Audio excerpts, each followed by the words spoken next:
following is a special presentation of CW7 Arizona Sports.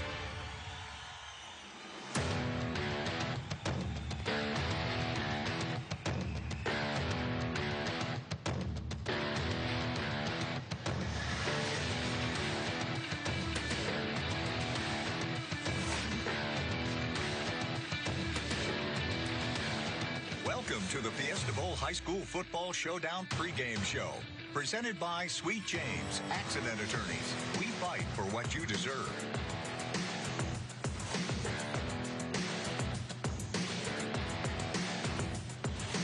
It's a battle of two undefeated teams. Valley Christian visiting Benjamin Franklin High School. It's the Fiesta Bowl High School Football Showdown on CW7. We're here for the next half hour to set the scene before kickoff on the pregame show presented by Accident Attorneys. Welcome on in. I am Eliav Gabay, and alongside me here is Benjamin Franklin Musical Theater. Come on now. We're having a great time, jazz hands and all, and it's going to be quite the matchup between these two highly ranked opponents. And these coaches are friends, but it's time for some bragging rights on both sides. We're excited to bring you this matchup also on Military Appreciation Night. And joining me now is, of course, Lexi Lambert. Lexi, thank you for joining me, as you do every single week. And, you know, the fun part of these schools is not just on the field, but these fan sections are crazy. They are. Their students are amazing. Arts programs, musical programs like you can see behind us. I was out here this morning for the pep rally. We saw the football players, we saw a rock band that you guys are going to see soon, and they are honoring, as you can see, they're all wearing pink. They're honoring a teacher, Miss Nelson, who has breast cancer. So this is a game for her, and they're going to be honoring her. So let's check it out.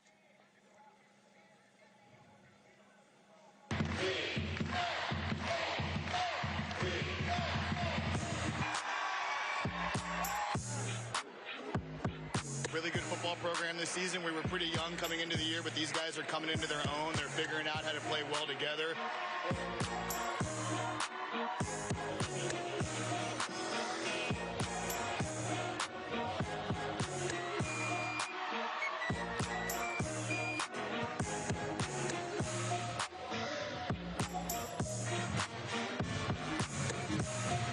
The support is just amazing. I appreciate it so much. It really does help me get through my treatment.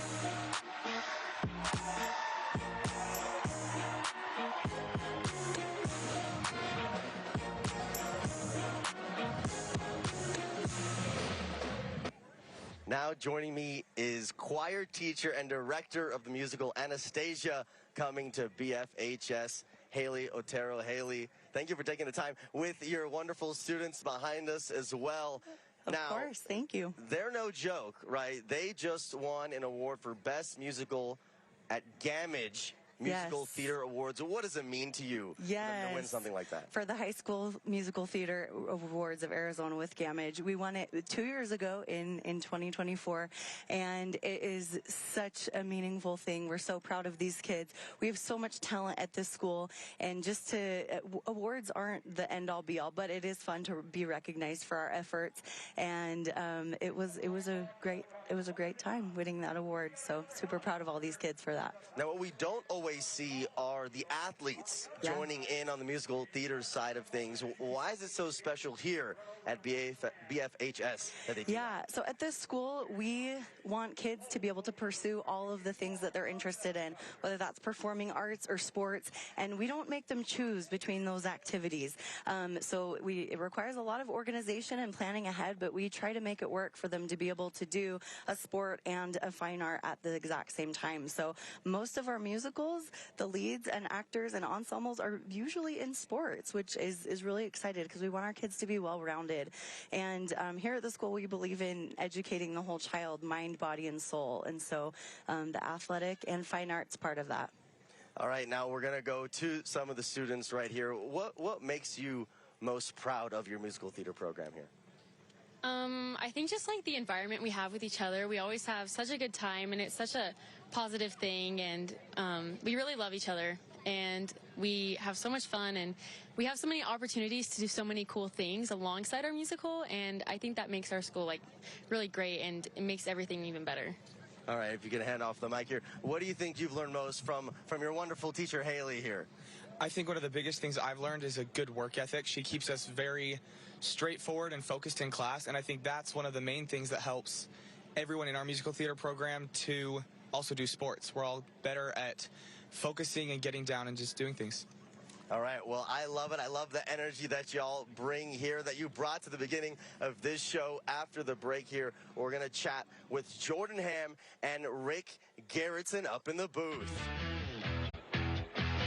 Fiesta Bowl High School Football Showdown pregame show on CW7 Arizona is presented by Sweet James Accident Attorneys. We fight to get what you deserve.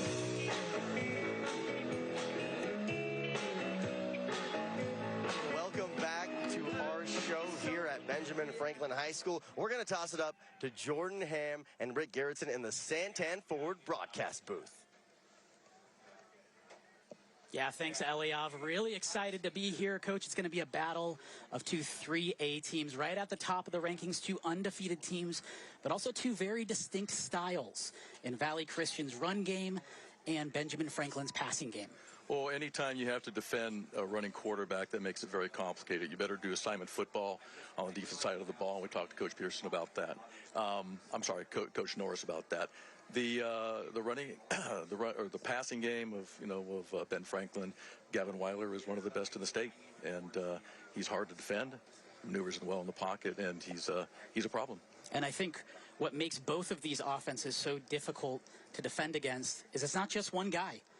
Yes, they have their superstars. Yes, they have their athletes, but they can hurt you in a lot of different ways. And both coaches have kind of hinted they've held back some stuff that we might see this week and in this particular matchup. Well, there's no question. We were at the practice yesterday over at Valley Christian and saw a few little differences, right, of what's going on. I mean, you got two really great running backs on both sides of the ball that can run the ball and be explosive. So it's Valley Christian running game. Anytime you have a kid like Austin Shooter and a kid like Caleb Goldman, again, as a defense, you have to kind of pick your poison. Are you going to load the box, or are you going to go ahead and play off and let them get their alley? So it's a complicated situation, but hey, they're two undefeated teams, and it's here in the East Valley, and it's a 3A showdown. And we've seen Gavin Weiler take great care of the football. He's scored a bunch of touchdowns. He's been able to spread it around. But it starts with a Talon Spear, but there are quite a few different targets that he can throw to in this game. There's no question. There's Palmquist, who's a big tight end on the side of Valley Christian, and then you go over on Ben Franklin, and you've got your kids there as well with Talon Spear. So big playmakers on both sides of the ball. And tight end for Benjamin Franklin, Trent Dukavich, another one that really can get it done as a blocker, as a passer, a lot of versatility within this offense. So going to be a really fun game. Really excited to see how these two styles go head to head. And we're just a couple minutes away. So Eliav, we'll let you take it away here from the Santan Ford broadcast booth. I feel bad. All those kids are over there. Jordan and Coach, thank you so much. Excited to hear y'all do your thing up in the booth as well. I know Coach Garrettson's got a lot of wisdom he's going to share with everyone tonight. And we're going to hear from some of those players he mentioned after the break. Fiesta Bowl High School Football Showdown pregame show on CW7 Arizona is presented by Sweet James Accident Attorneys. We fight to get what you deserve. Welcome on back. We're having a great time here already in this pregame show, but now it's time to hear from some of the players that we talked about. Lorden and Hudson Pickett coming right up.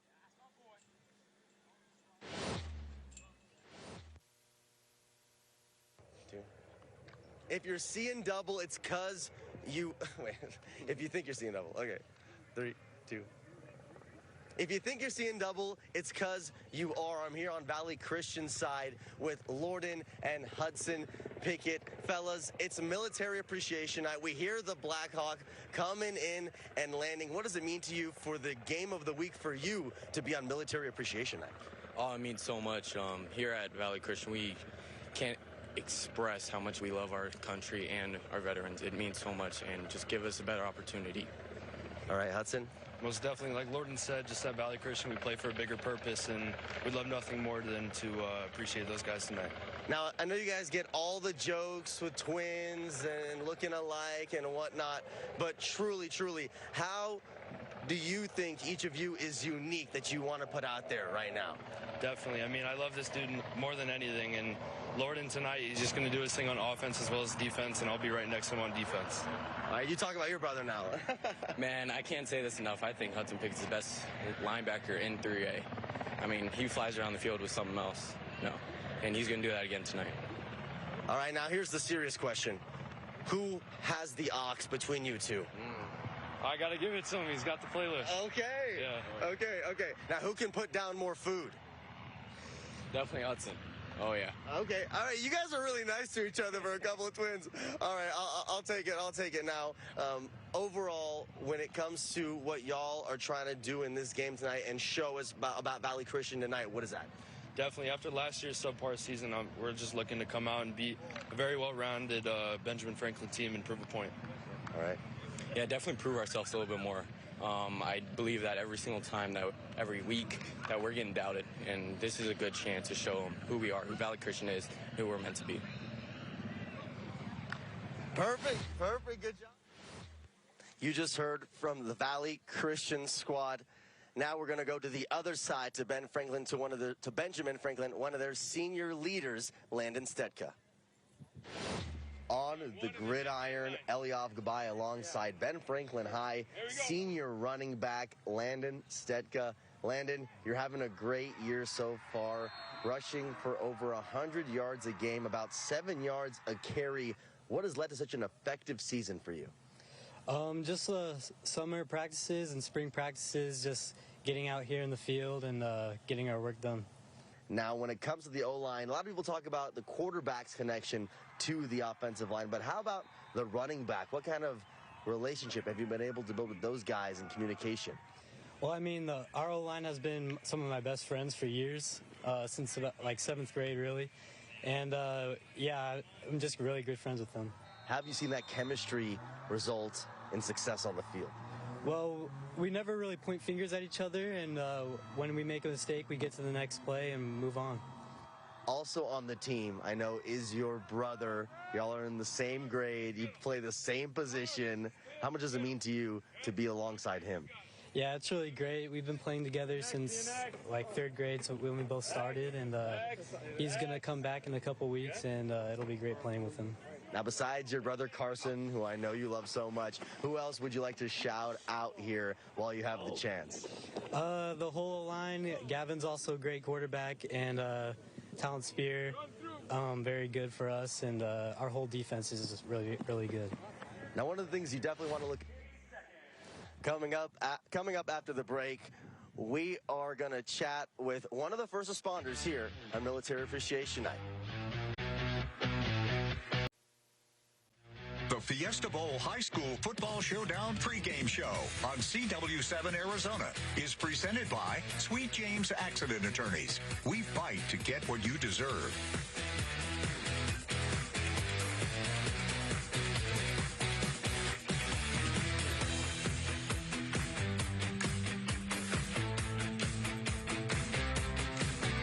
Let's get right into what everyone wants to know. What's the most challenging part of flying one of these babies that the average person maybe wouldn't notice right away? Well, it is a machine, so it's easy enough to fly. It's just there's a ton of knowledge and things that go into it, right? So you actually end up going to school for anywhere from 15 to 18 months to learn how to fly this thing. And even when you come back, you still have a lot more training to do. And so we're constantly doing that. We're constantly learning. We're constantly taking classes, going to more courses and things like that. So it's never-ending education, rules, regulations, things like that. And so that's probably the hardest part, is keeping up with all that knowledge, especially as you go through your career and you have other things you do other than just fly. So it takes someone who's not only smart, who's got good hand-eye coordination, things like that, but it definitely takes a well-rounded individual who's determined. So, yeah. Tonight is Military Appreciation Night. What does it mean to you to feel that love from the people? I've been very fortunate in my time in service in the military. I've been in since 2010, and I've always had the thank you for your services and all that stuff from people, and I know that's not always been the case with our country, and so it means a lot to see something like this out here with everyone coming out. It's honestly my first time doing one of these, and I say it's an honor and a pleasure to know that what we do is appreciated by everyone. So, are you a football fan? A little bit. I was a wrestler, so more into that. I've seen a high school football game before. This will be my second one, so we'll do that. I played for, 1 year in high school, but that wasn't for me, so, yeah. Okay, well, we're going to get a good one tonight. All right. No, I expect it. Thank you. Fiesta Bowl High School Football Showdown pregame show on CW7 Arizona is presented by Sweet James Accident Attorneys. We fight to get what you deserve. Our pre-game show here on the sidelines of Benjamin Franklin High School. We're going to toss it over to Lexi Lambert, who's with both coaches before the game.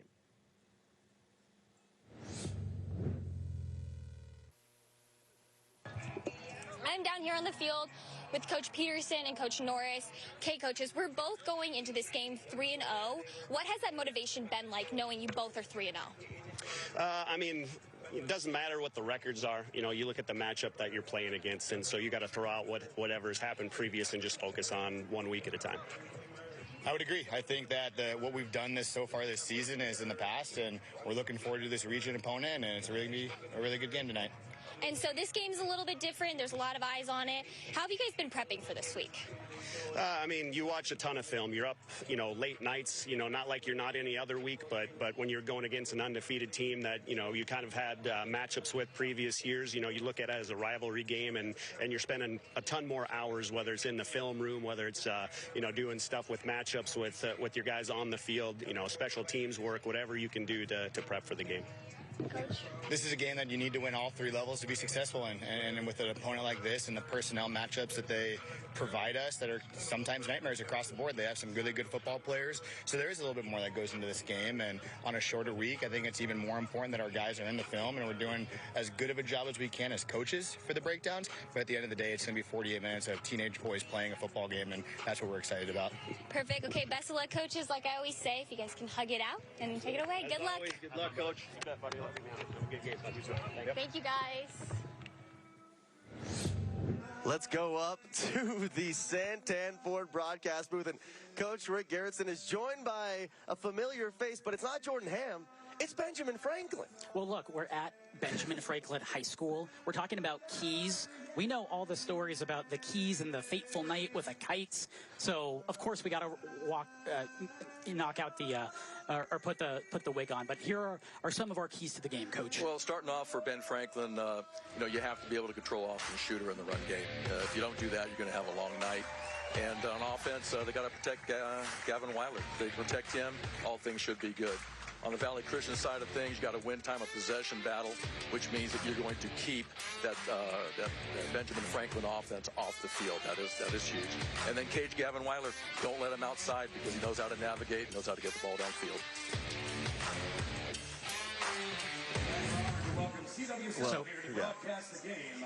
So plenty of huge factors here for these keys to the game. And once again, very excited here to see what happens when they take the field here in just a couple minutes. Thank you, Mr. Benjamin Franklin. I got to say, I'm impressed with the ensemble here, Jordy. He has a better hairline than I thought he would, if I'm being completely honest. But yeah, we got to go on theme here. We're talking keys. We're at Benjamin Franklin High School. Let's have some fun in the pregame, and because that's what it's all about. We want to highlight the kids during the game, but we want to have some fun in pre and post, certainly. Coach Garrettson, are you regretting your decision? Are you still happy you're here? I am thrilled to be here. I've never been to a 3A football game. I know that's going to be great competition tonight. You got 2 really great coaches on both sides of the ball that respect each other. It's a rivalry game, and what more can you ask for than an undefeated rivalry game? And Garrettson and I have known each other for years, so he knew this was coming in some form or fashion. Well, I appreciate it, you guys. Well, hopefully lightning strikes coming up. We got kickoff up next. We are the Benjamin Franklin High School Chargerettes, and it's time for Fiesta Bowl High School Football Showdown on CW7 Arizona.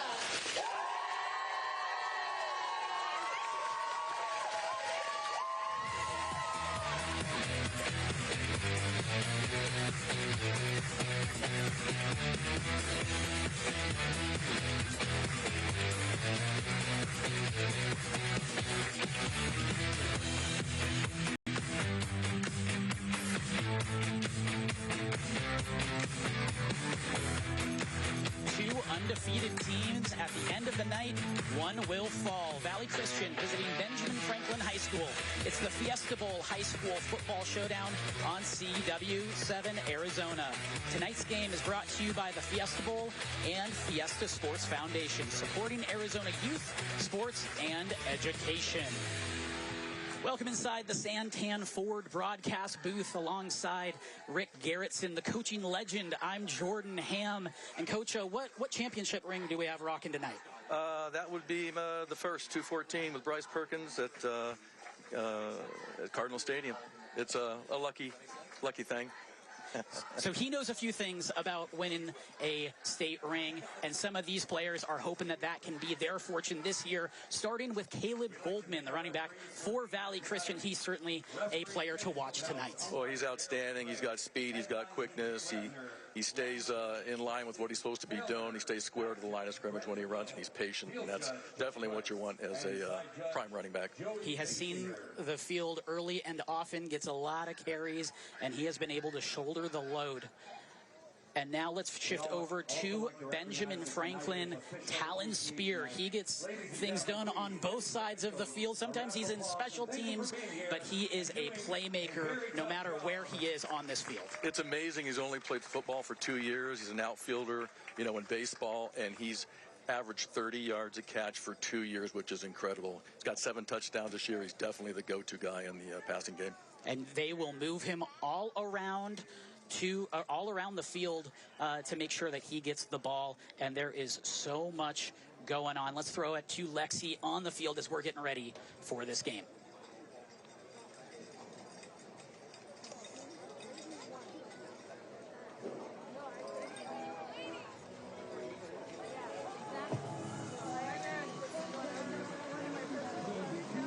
That was good. And you guys do something very special for teachers. Can you tell me a little bit about that? Yep, it's one of my favorite things. So we have grants for teachers. We're giving away 600 grants this year for $2,500 apiece, $1.5 million. This will be the record year that we've done so far. And remind people who are watching one more time what you guys do at the foundation. Yeah, so really it's about the community, being able to give back to youth programs, and just giving back to these schools. Perfect. Thank you so much. Okay, it's coin toss now. Back to you guys in the booth. Number 9. The Fiesta Bowl High School Football Showdown coin toss is brought to you by the U.S. Army. Be all you can be. So as we are just getting set here for this ball game, Coach, as the coin toss is coming out, is that when your heart's pumping the most? Is that when you're jacked up, or is it a calm for you? You try to keep it calm, especially with the boys, because they're going to be looking at you, how you're reacting, and the kids already know if they win the toss that they want the ball or if they want to defer. So it's just a prime moment for going ahead and competing and looking forward to this. All right, so we are just getting set here with our coin toss as Valley Christian and Benjamin Franklin getting set. 2 undefeated teams here at the top of the 3A division. What would you like to do? Valley Christian has won the toss and will defer. Valley Christian will defer. Which way do you want to kick? Away from the scoreboard. Put your backs over here. They're going to be getting set up here. So, again, 2 undefeated teams, 2 very different styles. And, Coach, I thought it was really interesting as we were talking to both of these schools this week. You talked to the coaches and you asked a very straightforward question. Is this a rivalry?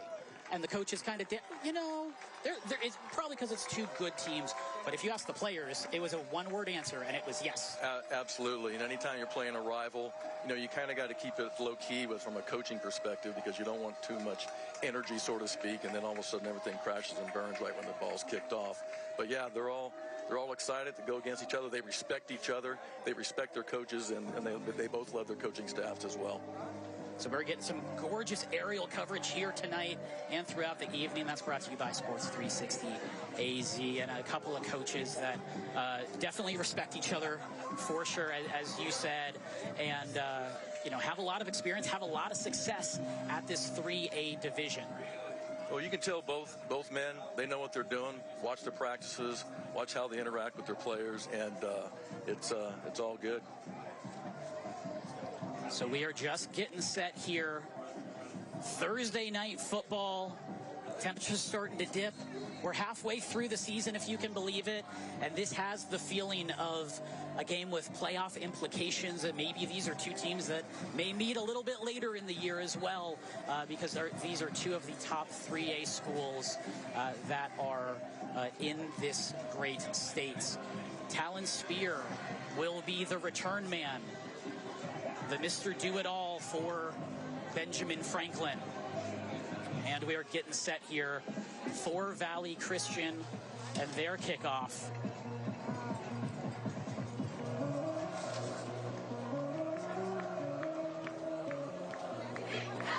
Back to kick for Valley Christian, number 6, Colton Jacob.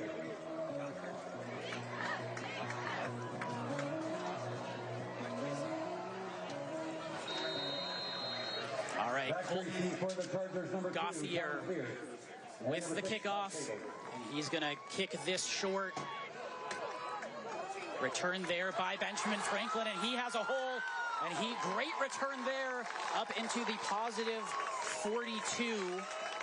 That was a awesome return there by Tank Vandergraaf. Maybe not expected to get the ball, but he did what he was supposed to with that one. Great way to start the game, and Benjamin Franklin's right out there immediately and probably going with a little bit of tempo here. And the starting lineups in tonight's game brought to you by Sanderson Ford. This is Sanderson Ford country. So Gavin Weiler here, the quarterback, man in motion. That's Sayer. A little bit more motion, and Weiler is going to look deep, roll to his right, and he's going to throw it to Talon Spear. Talon gets up, makes the catch. Was he inbounds? It was a catch. So an instant strike there by the Benjamin Franklin offense. Well, right off the bat, Benjamin Franklin shifting and moving people and motioning people, getting control of what matchups they want, and they got it. And Talon makes a big play, like he always does. All the way down to the 7-yard line. Our Red Zone sponsor in tonight's game is Phillips Law Group. Everything you need to win, including a Phillips. All right, so quick strike there. Let's see if they can finish off the drive. And you have Christian Sorensen in the backfield with Weiler. Weiler drops back again, gives it to Sayer. Sayer just short of the goal line at the 1-yard line. Little fly sweep action. Quarterback's percentages go up here, with flipping the ball to him because that's a completed pass. So it's, again, tough to defend. And the defensive starters here, brought to you by Sanderson Ford. This is Sanderson Ford country. So you'll see Benjamin Franklin take a little bit of their time. Stetka, the running back, and Spear, the athlete, back with Weiler. Weiler goes in motion. They'll give it to Stetka, and he hammers it home for the short touchdown. Just 3 plays, and Benjamin Franklin finds Pater. Tell you what, that was impressive block by Amon Alexander, the 6'6", 315-pound left guard that is going to be in position to go ahead and make things happen. And obviously, young lad Stetka goes ahead, does what he does best, putting the ball in the end zone. So we talked in pregame, player to watch. Talon Spear comes up with the big catch. Gavin Weiler, who's been so good taking care of the football, 14 passing touchdowns to just 1 interception. As the extra point is up and good. 11 minutes remaining in the first quarter. Well, that is 7-0 now for Benjamin Franklin. Here we go with the pull, working the way up and in of power. That's a nice ride there. Offensive coordinator Aaron Malayer, but I tell you what, he had a lot of different things going on out there during that drive, which, if I had to guess, probably Valley Christian hasn't seen defensively.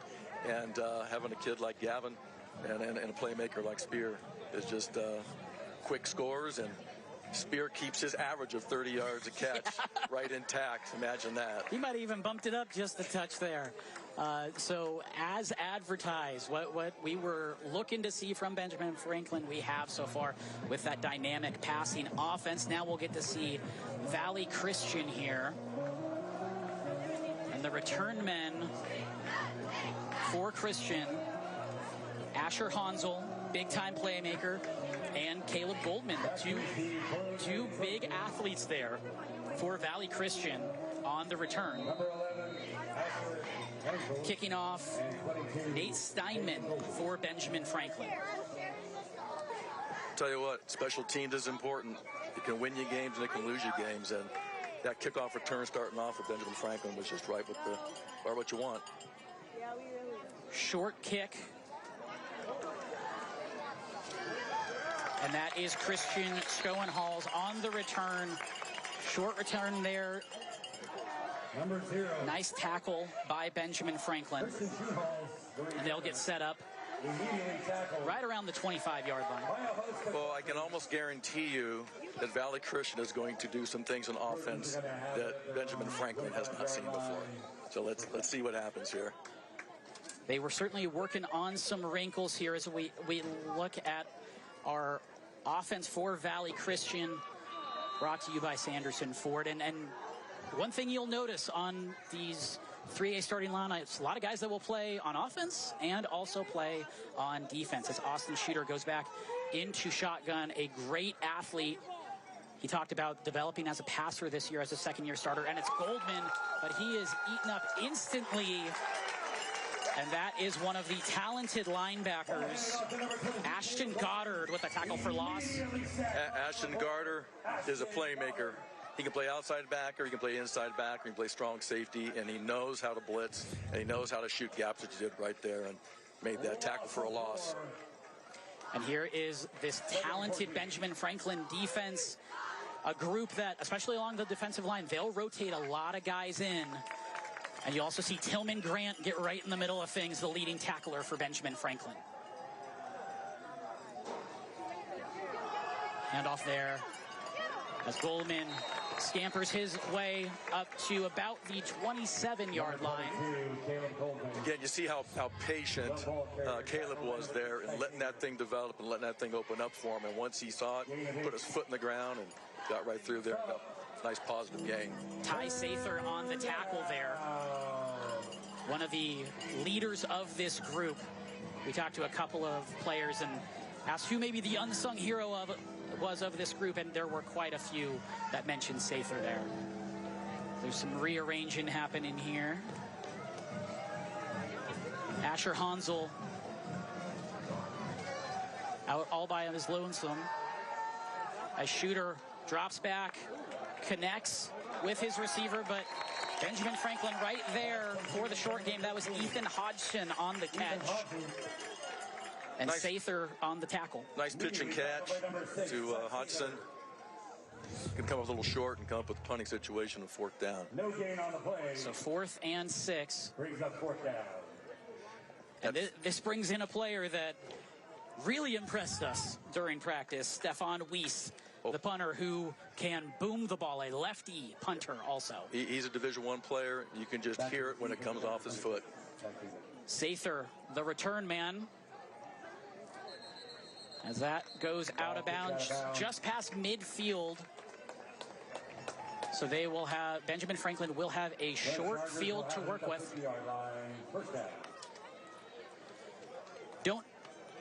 Don't miss a down of CW College Football Saturday when Virginia Tech rolls into Raleigh to take on the Wolfpack of NC State in an ACC showdown. Coverage begins at 4 here on CW7 Arizona.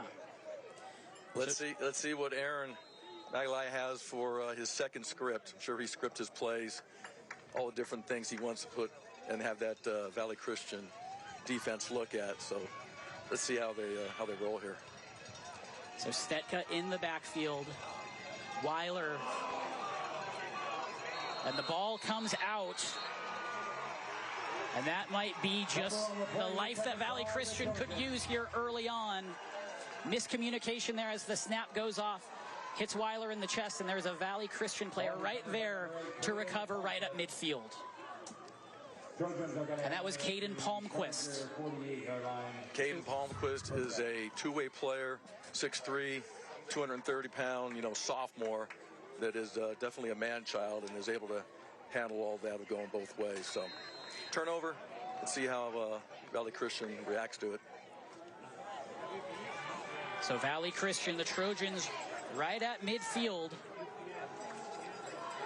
Shooter in the shotgun. He'll give it to Goldman. Goldman on the counter, finds a seam all the way up to the 31-yard line before getting tackled. Great run there by Goldman. Nice misdirection run there. Caleb heading right, then comes back left with the counter gap, and we saw them run this play yesterday, and you could just tell it was going to be good. And this is definitely a run-based offense, but there are some playmakers in the pass game as well. We'll see if they get involved here shortly. Just a reminder, audience, we have no artificial noise makers are allowed. Shooter in the shotgun. Goldman goes out.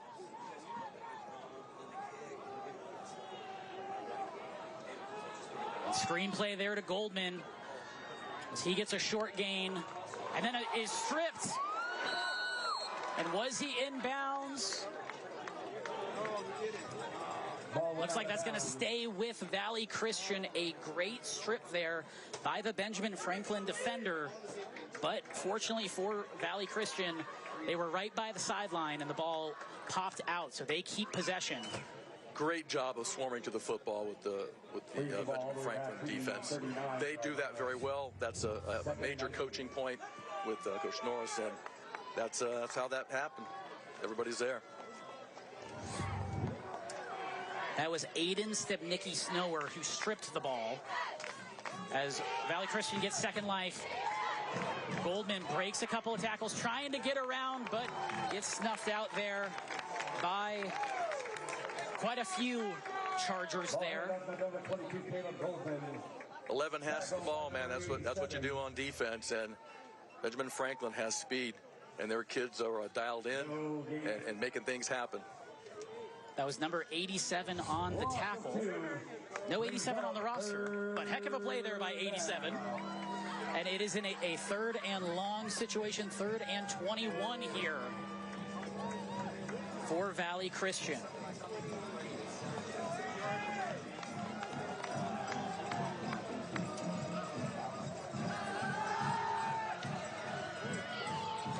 Deep pass there, and that's going to get intercepted.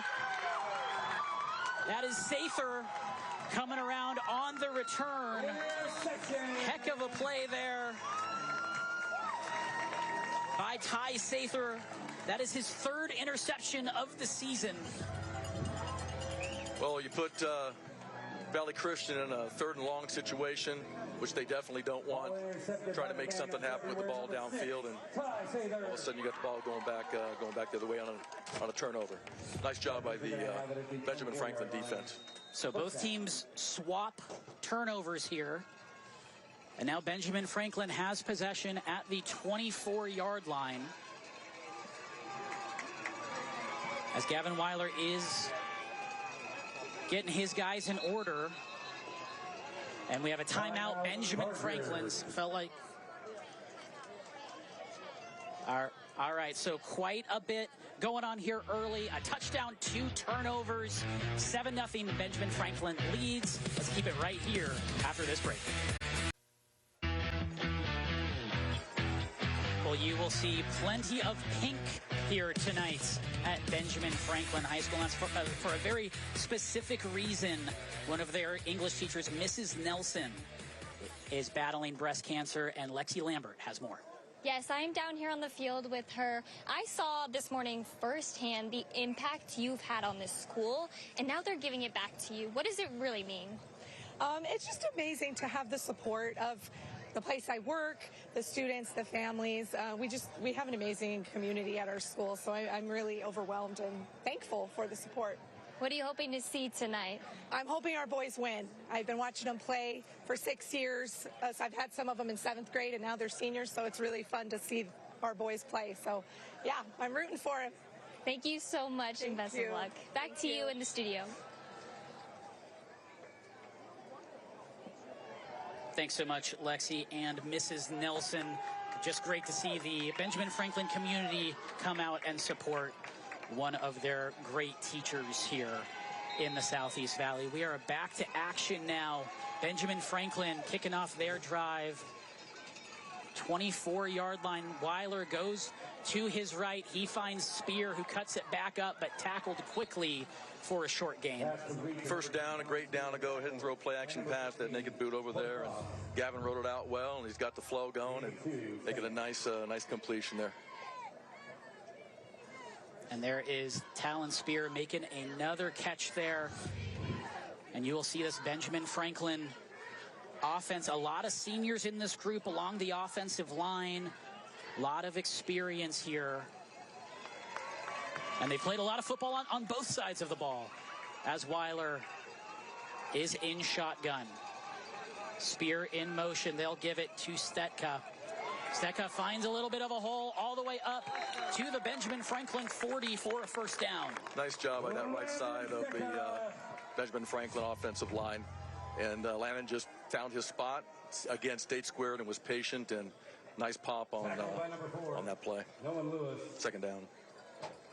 And we talked a lot about this passing game, but Stetka really brings a toughness to the run game. He's a no-nonsense player. You could tell that when you met him. Yeah, already double-digit touchdowns for him. A Spear in motion. They'll go to Stetka again. Chugs his way along, probably gain a 4 or 5 right there. We'll see if Coach Norris is going to tell Gavin, like, hey, if you throw that bubble screen out there to Talon, there's nobody out there. We'll see how that rolls. They've shown that the past couple plays, so maybe they're trying to set that up a little bit. As a coaching staff, you're looking at that going, oh, throw the ball to Talon. Throw the ball to Talon. And Benjamin Franklin loves to control the pace as well. They'll have their big plays, but they'll go tempo when they need. But really, if they can have methodical drives, they love that. Spear in motion again. And Stetka again. It's going to be 3rd and short after a short run. With a 3-yard gain. 3rd down. Coach Malala, he definitely likes running over the right side of that line. And they're getting positive yards and setting up, 3rd and 5 here. And they're probably in 2-down territory, which means they can let the OC know that, yeah, you got 2 plays to get that first down. So it makes real sense to go ahead and run the ball if that's the case. Folks, just a reminder, so Weiler getting his call to his guys. So far, we've had a touchdown, couple turnovers, and now an important 3rd down as Weiler in the shotgun.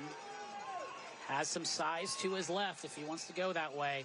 He'll drop back, roll to his right, looking for somebody. Tosses it.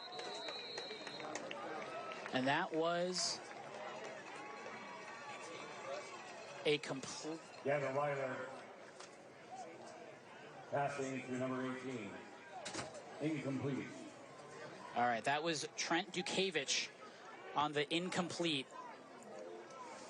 And now it's decision time. Looks like some players were starting to come out. Maybe they were thinking punt. Little bit of discussion.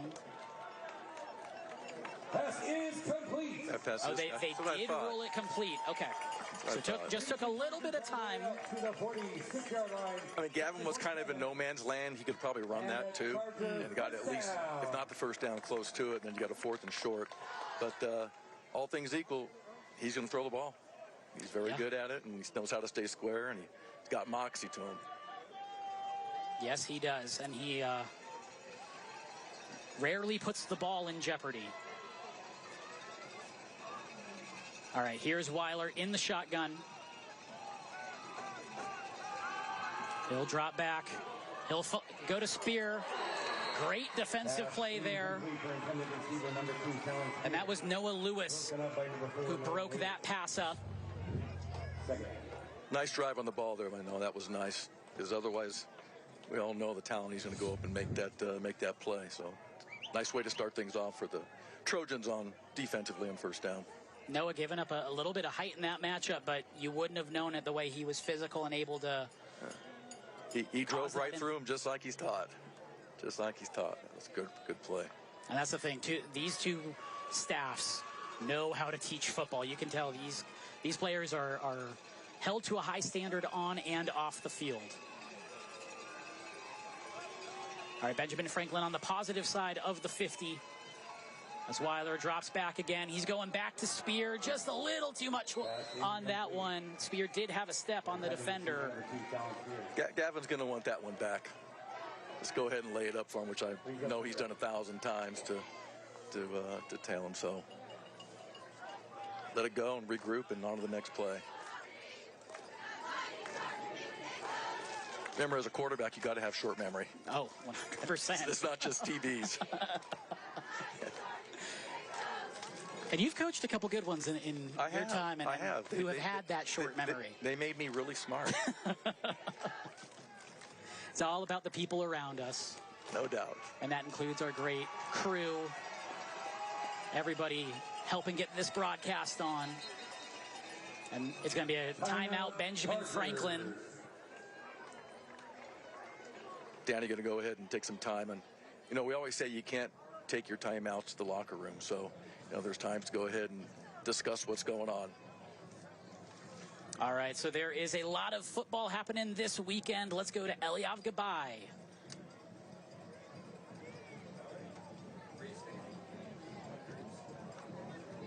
Ran up 10-0 at this point in Mountain View's Ginny Wilson gets down the field on this 4th down conversion to give her team some life. And then Morgan Messers, quick feet, puts the Toros back in the game. 10-7, Marana's still here. Now Mountain View back on offense. And Marana's Sadie Brown reads the QB's eyes perfectly. INT to keep the Tigers up 10-7. And then back Marana's Malaysia Roebuck says, up please, on the elevator, bobbles, and scores for the Tigers to go up 17-7 and seal this one. Marana beats Mountain View 17-7. Back to the guys in the Santan Ford booth. All right, thanks, Eliav. Gotta love that so much is happening in the tackle world, in the flag football world. Also in the helicopter world, and that includes drones.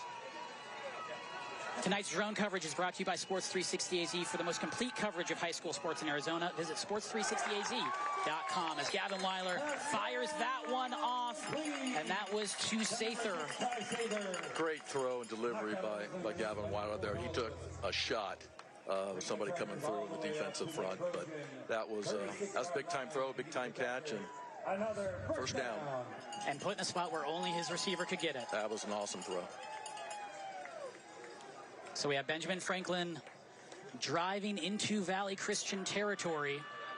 Stetka in the backfield, as well as Talon Spear. Spear goes in motion again.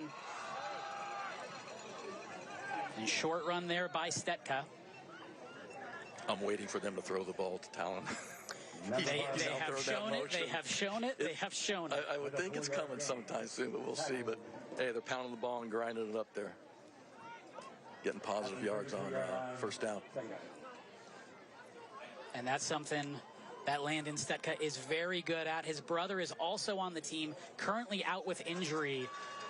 And Coach Norris was telling us, man, once he comes back, having two Stetkas in the backfield is a scary sight. Spear in motion again. Back to Stetka, who goes to his left and drives his way. Landon the Jukinator. And that is a first down. He bounced that one outside. Able to get a couple more yards after that initial hit. Great job out there by Landon Madsen blocking on the edge at the wide receiver spot. That's important. If you want to get big plays in the run game, you have to have receivers that do their job blocking downfield, not just catching balls. And Valley Christian will take a timeout here as we reset. 2:41 left here in this first quarter, 7-0. It's playoff season in the NASCAR Xfinity Series, and the top drivers are laying it all on the line for points, pride, and bragging rights. Live from Kansas Speedway, coverage begins at 12:30 on CW7 Arizona. So Benjamin Franklin leading 7-0 with 2:41 left here in this first quarter. We've seen a lot of action here in these first couple minutes. You know, you're also talking about, you know, where they're putting Talon in motion there. I'm sure in his bag of tricks that there is a double pass off that too. You know, so there's a bunch of different things that they're looking at. Something you could hang on to, you know, in the second half when people want to talk about adjustments, but really it's just a play you haven't run yet. But there's definitely a rhyme and a reason for what they're doing there with that motion. So Benjamin Franklin right at the 25 is first down. Stetka in the backfield yet again. First down.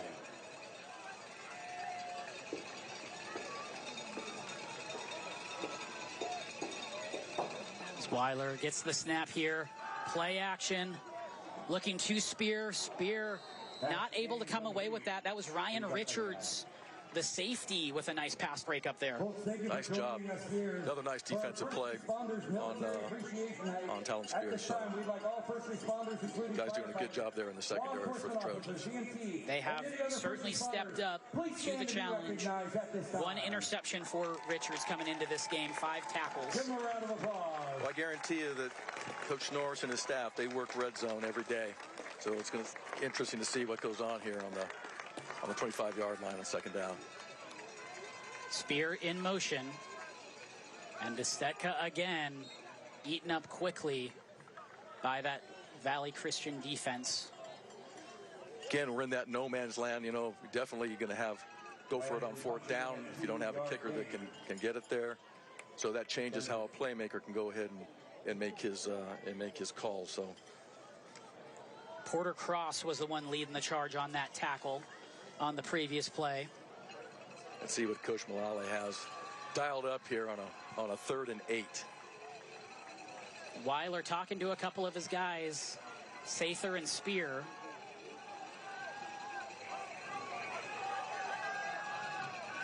Spear goes out a little further wide. He's looking right. Couple of receivers out there.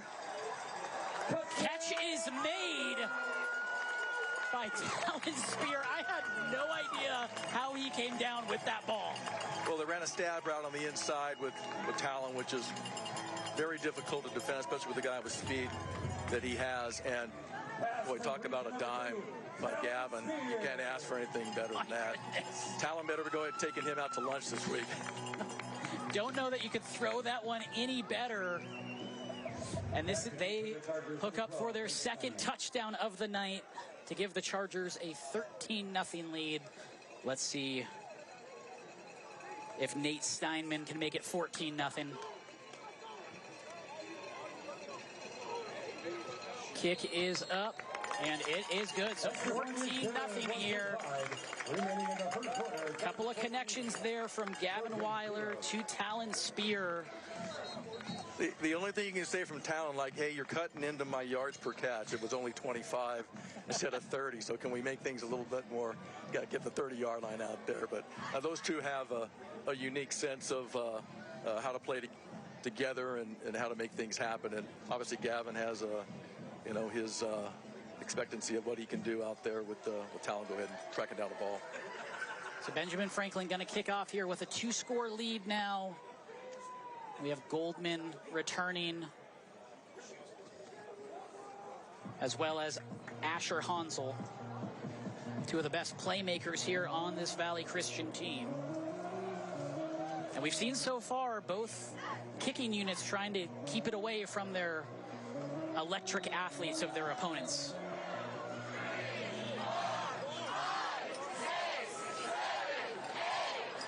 Here on Military Appreciation Night, we have a man in uniform getting his 14 push-ups in as we are back in action. It's going to be just short of Goldman. He gets the ball, gets it up to about the 25 and able to tightrope walk before he's pushed out of bounds. Number 22, Caleb Goldman.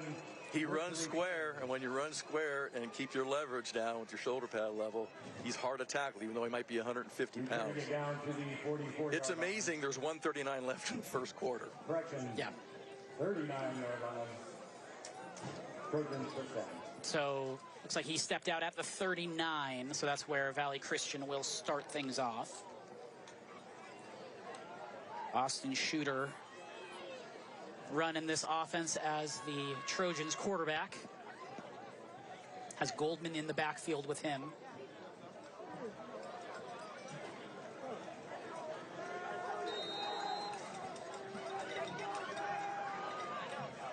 Benjamin Franklin shows pressure, quick out to Hansel. Hansel has a little bit of space, trying to get to the outside. He'll get to the 40, to the 30. It's a foot race, down to the 20, 10, and he's going to take this one to the end zone. What a response by Valley Christian.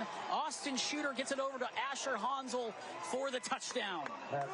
Big play by Asher. Great job by Austin getting him the ball. I mean, what a way to answer, what a way to bounce back. And hey, there's the other playmaker on Valley Christian with Hansel there. Great job. Great play, great response by Valley Christian. Hansel, his 5th receiving touchdown of the year. And what a dynamic athlete that was able to get outside and got a little space, and he knew what to do with it. The Valley Christian kick is up and good, but a flag on the play.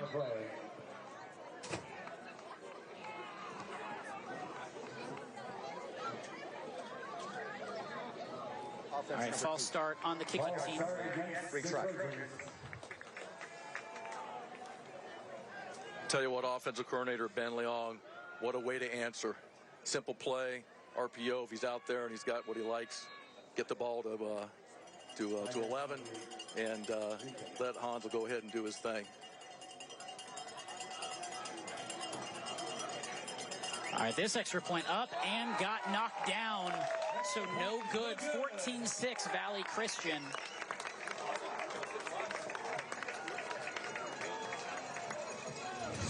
Let's see what happened there. Looks like a couple guys were right there, able to get I think he just missed it. Their paw. Yeah.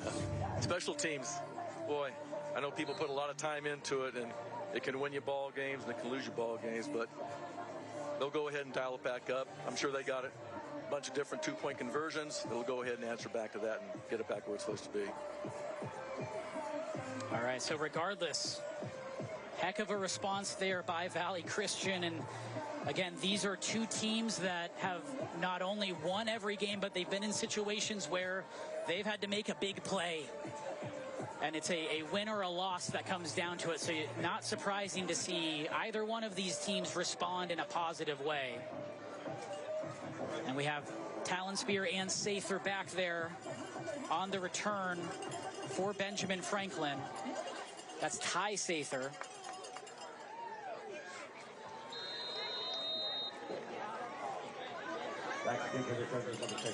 Kickoff here by Gothier.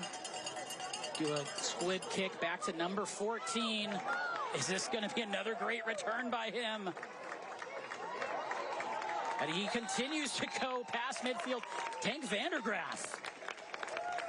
Number 14. Great field position for Benjamin Franklin starting off. Let's see if Valley Christian D coordinator Austin Brooks starts bringing a little bit of heat, a little bit of pressure, trying to get Gavin Weiler, out of his comfort zone, because right now he's definitely in his comfort zone.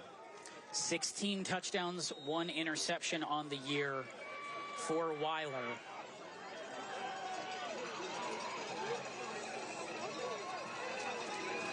As they are at midfield, and they will hand it off to Stetka, tackled right at the line. That was number 13, Ethan Hodgson, on the tackle. Ethan coming down the line of scrimmage on the backside, making that play. I'm sure Benjamin Franklin will be looking at that going, you know what, let's go ahead and boot his way. Nice play, though.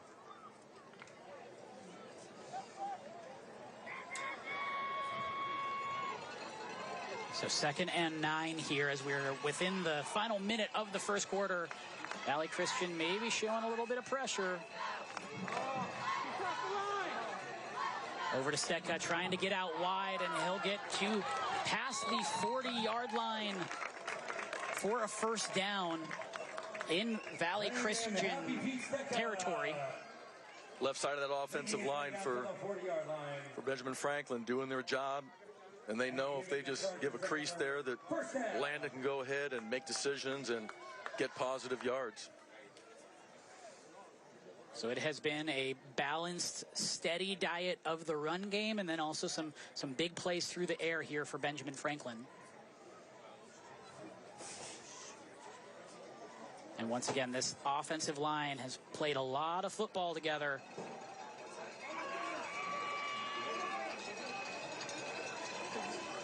Weiler in the shotgun to Stetka. Stetka wiggles his way, powers his way, flag on the play. Penalty marker on the field. First time I think they've run that formation, which is a tough formation to go ahead and defend. What are some of these intricacies you're seeing here early in the game? Well, you know, on the backside, you've got two guys in tight, like H-backs, and you can do a bunch of different things with them. They went ahead and trapped and got positive yards, and you know, you can throw the ball out of that. It's just Coach Malala has shown a lot of different things to that Trojan defense. So this drive aided by a face mask penalty. So they're right outside the 20-yard line, and as this clock ticks down, Benjamin Franklin just going to get off the field, as they are going to head to the second quarter with a 14-6 lead. And Coach Garrettson, I think if this first quarter is any indication of what this game's going to be like, it's going to be a really fun one, and as advertised as two top 3A schools. You know, games like head to these, head. You can't score enough points. You got to keep a steady pace, and what we call stay medium. Don't get too high, don't get too low. Do your job. So a lot of big plays, a lot of turnovers here early on. Make sure to keep it here on the other side of this break as Benjamin Franklin leads 14-6 after one. The Fiesta Bowl High School Football Showdown on CW7 Arizona is brought to you by Sanderson Ford. This is Sanderson Ford Country. Shamrock Farms. Whatever healthy looks like to you, there's a rockin' protein to match. And RCS Fun, the official entertainment provider of the Arizona State Fair.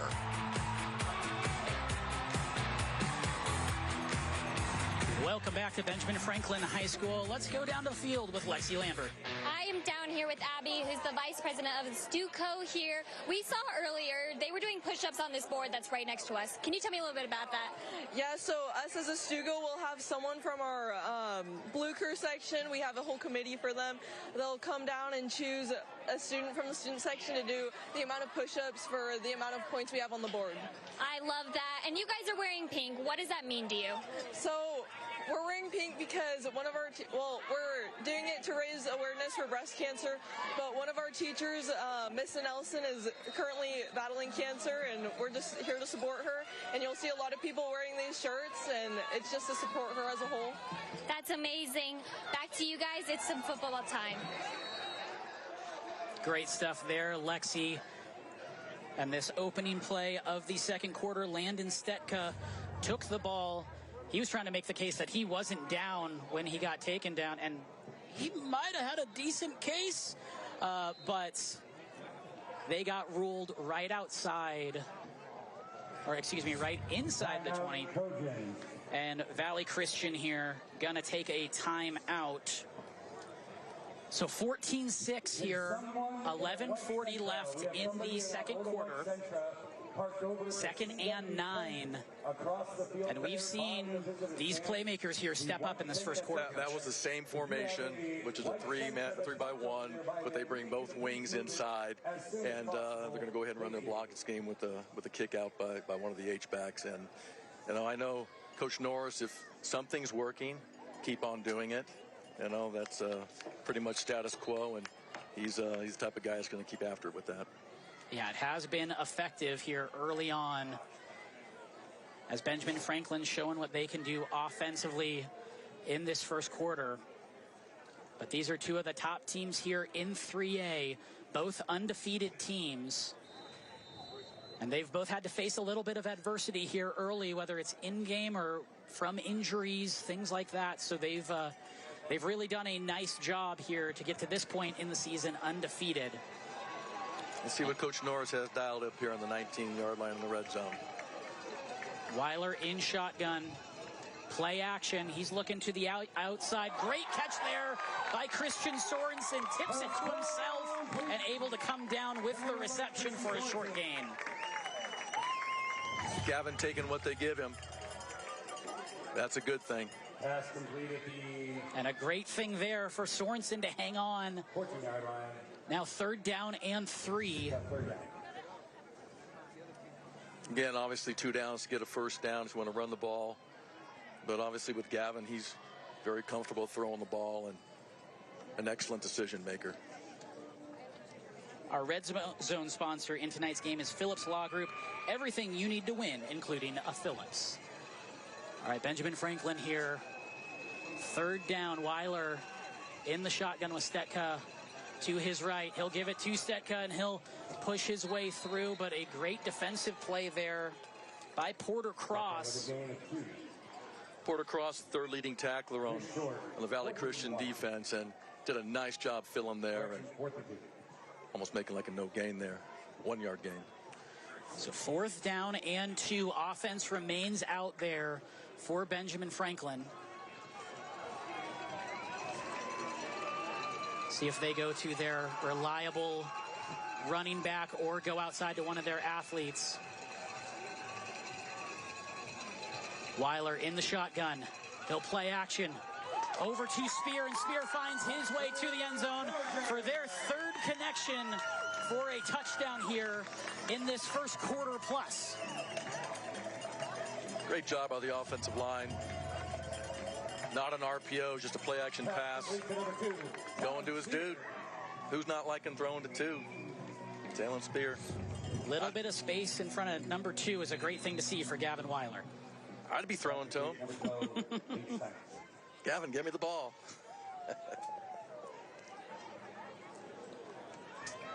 So Benjamin Franklin now up 22-6.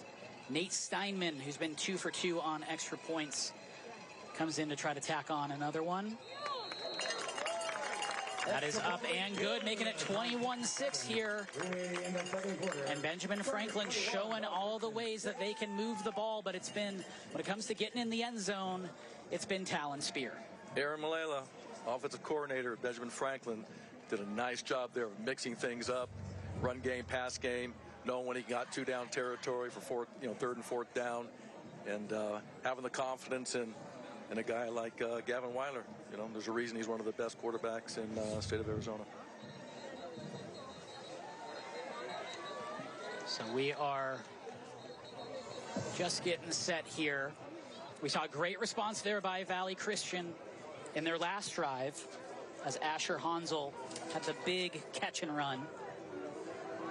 We'll see if they can do that again here and keep pace with Benjamin Franklin. Hansel's touchdown we call one-play Gatorade drives. and coaches love those drives, no matter what they tell you.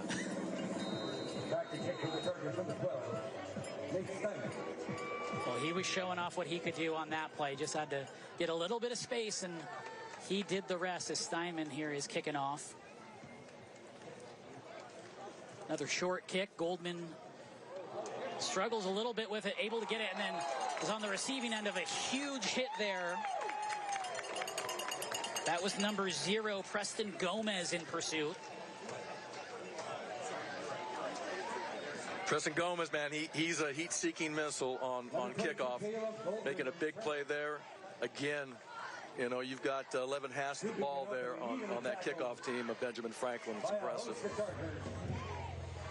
The Trojans are going to start. So he's able to put a big hit. He's able to put in the big hit there. Following tonight's game, be sure to stick around for Police 24/7, only on CW7 Arizona. Ride shotgun with officers for an inside look at law enforcement on the job. It's unexpected, intense, raw, and always unforgettable. Police 24/7 tonight on CW7. Another big pass there from Valley Christian, just not able to hit Hansel there. Good call there. I mean, Austin just kind of put it out there a little bit too far, but boy, that should have been a big play. Throwing on first down, that's the best down to throw. And it was there, just missed it. So we've talked plenty of this Valley Christian run game, but they have some athletes they can get the ball to, and through the air certainly take a couple big shots there.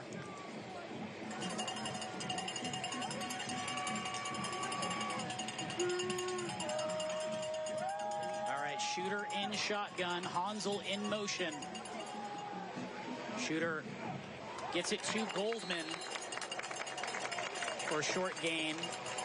That's a tendency breaker, getting the ball to Caleb Goldman, you know, in the pass game. He doesn't have a lot, but you know if you get the ball in his hands, he's going to make something happen. On the tackle, Tillman Grant, leading tackler for this Benjamin Franklin team. You hear the name, you hear the number. Yes, he is named after Pat Tillman. He said that his mom went to Arizona State, and they just had a lot of respect for what Pat Tillman stood for. So this is also a guy, he's the third brother to come through this program within the Grant family. He plays beyond his years. He's only a sophomore. 3rd and 8 for Valley Christian. Shooter dropping back, rolls to his right, and that is picked off by number 11, Sorensen. Sorensen all the way up to the 12-yard line. Such a versatile weapon for Benjamin Franklin as he comes away with the pick, and Benjamin Franklin all of a sudden is in the red zone again. Boy, defense playing big. Sorensen coming down, driving hard, picking that ball off, and giving himself and his teammates some great field position. It's impressive. So many different players doing things on Benjamin Franklin tonight. At the Trojan 13-yard line, first down. Our red zone sponsor in tonight's game is Phillips Law Group. Everything you need to win, including a Phillips. And we have a timeout here. And that is on for Valley Christian taking the timeout. I'm making sure that Coach Brooks goes ahead and gets his guys to rally up, get their heads straight, get a stop here, or field goal attempt. Trying to do something well off the defensive side of the ball. Well, these Benjamin Franklin players certainly can play on the field, but also sounds like they can play on the stage as well. Lexi Lambert has more. Benjamin Franklin High School football team is full of musically talented gentlemen, and these are just 3 of them. They are from Untitled. Is that what your guys' band name is? Yeah.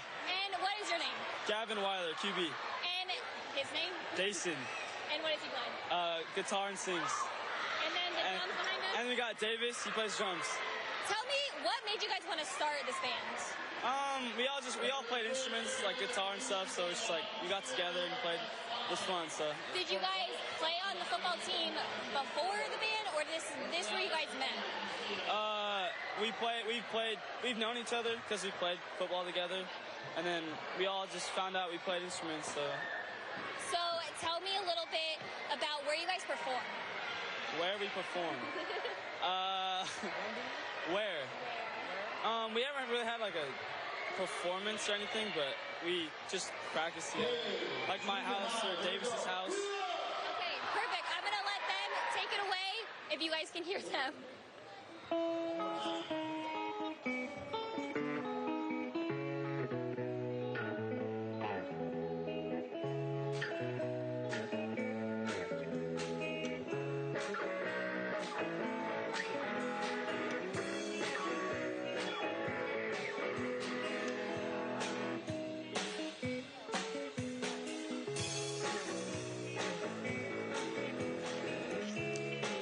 I'm starting to think there is nothing that Gavin Weiler can't do.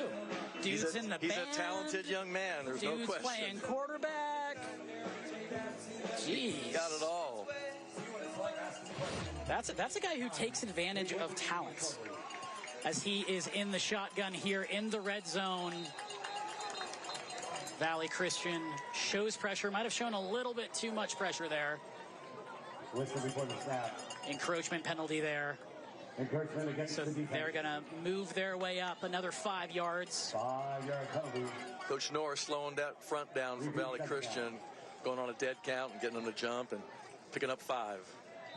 8:44 left here in the second. 2nd and 5 in the red zone as Benjamin Franklin's looking to strike again. They'll give it to Stetka. Stetka moves his way up close to the goal line, but gets taken down. Good power blocking over there on the left side of that Benjamin Franklin offensive line. Landon just doing his thing. He has been the steady presence that they can pair with those big strikes. Yeah, give me the ball, Coach. I know how to get in the end zone. Making his way up to the 4-yard line and giving the Chargers a first down. So first down here for Benjamin Franklin. Stetka. Nice job up front by that Valley Christian D. Duffed just short. They're standing with their back against the wall right now. Stetka just short of the goal line. Good penetration. Trying to go over Alexander. 2nd and 1. Come on, Alexander. Christian Schoenhall's one of the ones in there early.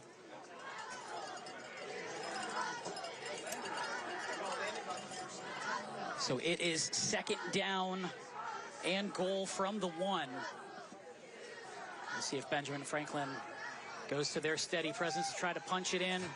And he will get in. Had to do a little bit of scampering, but he found the end zone for his first touchdown of the night. Valley Christian did a good job of shutting that off on the call side.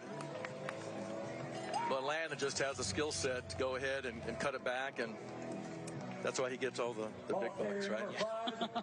His 12th touchdown of the year, leading the team.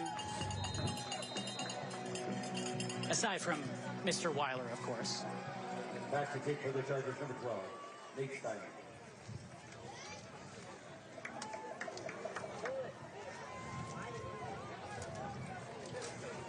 All right, kick. Kick is up. Kick is good. So it is 28-6 here with 7:31.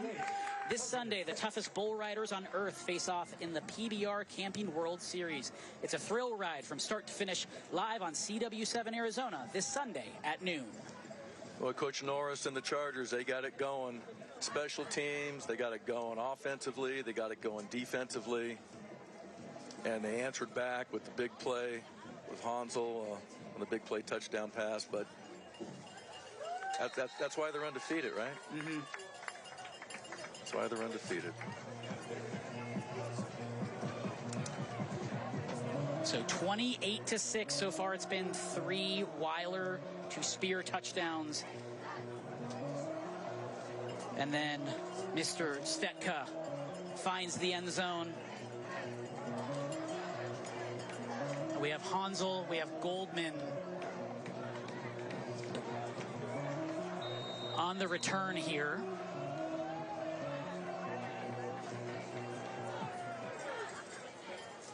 Steinman ready to kick this one off. Puts the full leg into it this time, and Goldman in return. He fakes a pitch. Breaks the tackle there, showing a little bit of explosiveness up to about the 26-yard line. And that was something we saw in practice. They were playing around with that, seeing it. Well, anything that's a little misdirection, obviously getting the ball in Caleb's hands, and that's just a great move, that he put on there just to get the yards that he got, and punching that ball out to the 22-yard line. Half the distance to the goal. We have a penalty. So this is going to get brought back a little bit. Once again, 28-6, Benjamin Franklin leading. 7:23 left in this first half. It's going to move the Trojans all the way down to the 6-yard line. Again, special teams, important. Backed up in what they call the black zone in the coaching world. Back inside the 10-yard line. I'm sure Valley Christian has their set plays of getting out of there and see how they drive the ball out. Shooter in the backfield. as he'll take it himself. Fights his way up, maybe a short gain there. Turned a couple yard loss into a yard or two gain. No gain on the play. No gain. The Charger defense is relentless. They have people flying to the football. They have hats on. They're just, it's impressive. The other thing, Coach was telling us, they go about 11 deep on the defensive line and will rotate guys in. So a lot of these guys can remain fresh throughout the game. That's part of 3A football and finding out, how you keep guys fresh, because you got a bunch of kids that do go both ways, and they do it very, very well. Shooter has a couple guys in the backfield with him here. And he'll drop back. Hits number 13 for a first down. That's Ethan Hodgson. Nice read by Austin. Took his drop, hit his step, hitched it up, got the ball to Hodgson there. That was excellent. So back was against the wall there for Valley Christian, and they're able to extend the drive here. It also shows the confidence that Coach Peterson has in Austin, to get him out of that zone and throw the football.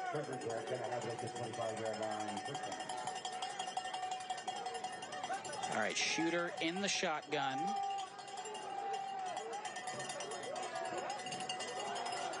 As he will scramble, finds a little bit of space. Flag on the play, though. He spins out of it up to the 45-yard line. Penalty marker on the play. Looks like we probably have a holding call, bringing it back. Tackled by number 81, Landon Madsen. And number 6, Holding. Offense number 57. 10-yard penalty. First down. That's too bad. That was a good call. That was a great call, because you've got elephants on parade, so to speak, over there, and Shooter carrying the football, and it was a nice game, but it's unfortunate. They will be backed up to right around where they started the drive. 1st and 20, you don't got to get it all back on one play now.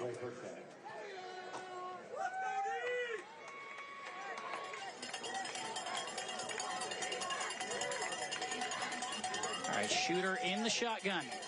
He will give it to Goldman. Goldman cuts it upfield, gets a little north-south, regains some of that, crosses over the 30-yard line. Number 22, the ball carrier. Excellent job on the left side of the Valley Christian offensive front. Nice hole. Getting their dude through the hole. Second down and 5. So you said, Coach, don't need to get all of it back, but he got most of it back. That was pretty darn good. Coach Peterson will take that. Within 5 minutes of the half here, as they go back to Goldman, he breaks a tackle just short of the first down marker. It's amazing that kid's listed at 150 pounds, because he doesn't run like that. No, not at all. And he runs through tackles, which is...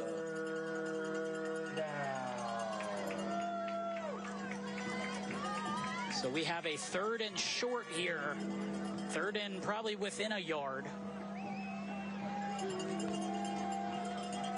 We'll see where Valley Christian goes with this one. Going hard count. Benjamin Franklin hasn't bit yet.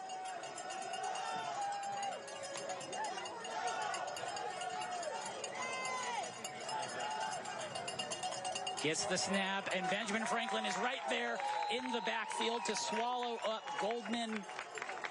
That was Goddard and Sorensen right there to get the tackle for loss. Controlling the line of scrimmage. Whoever controls the line of scrimmage usually has the success, and that defensive front for the Chargers just created their own form of the line of scrimmage back behind it. And they were disciplined. They did not move an inch, did not bite at all on any of those hard counts. As Sather is back to return this kick. Good kick there. Sather fields it at about the 20.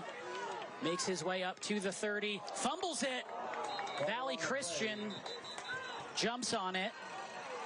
Was it a matter of if he was down or not?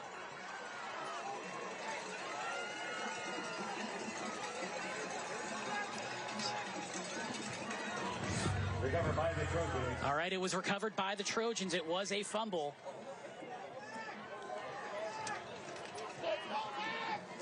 So just when... 31-yard line.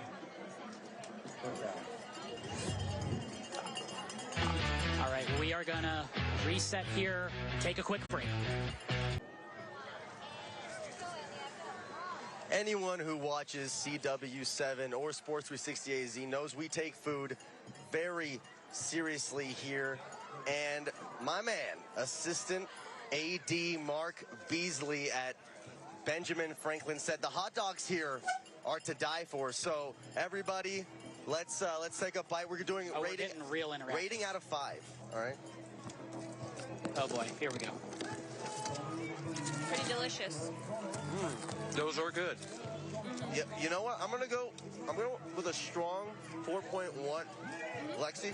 Yeah, I'm gonna go with the 4. It's a little cold, but that's on us. It's free. It's 10 out of 5. Thank you. Thank you very much, Mark. All right. Stetka here with a short run. Looks like... Well, we keep talking about special teams, Jordan, and there's been plenty of goods and not so goods, and obviously there's another turnover. And oh, I'm sorry. Also interesting. I guess we went to break, and Valley Christian had the ball. Benjamin Franklin has it now. I stand corrected. We'll see if intrepid reporter Eliav Kabai can get to the bottom of that one. Stetka goes to the outside, cuts it up, finds a little bit of a lane, and crosses over the first down marker. Another great conversion there for Stetka. Well, there's no mystery that the left side, led by, Amon Alexander, is where you like to go. And everybody loves positive gains on that on first or second down. So 2:30 left in this first half. 28-6. Benjamin Franklin leads.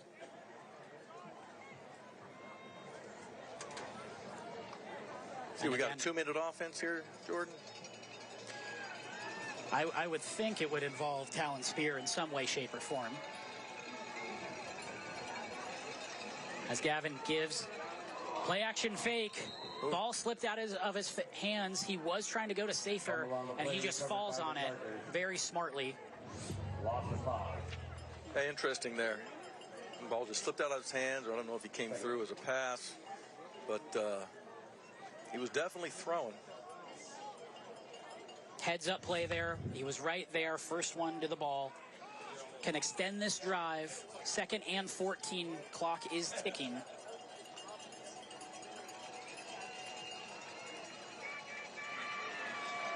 Let's see if we go with Talon Spear in motion here.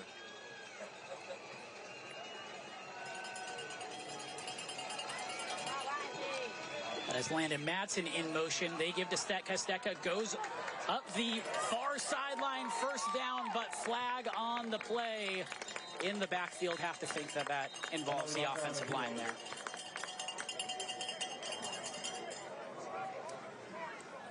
They've run that same play several times tonight. Holding.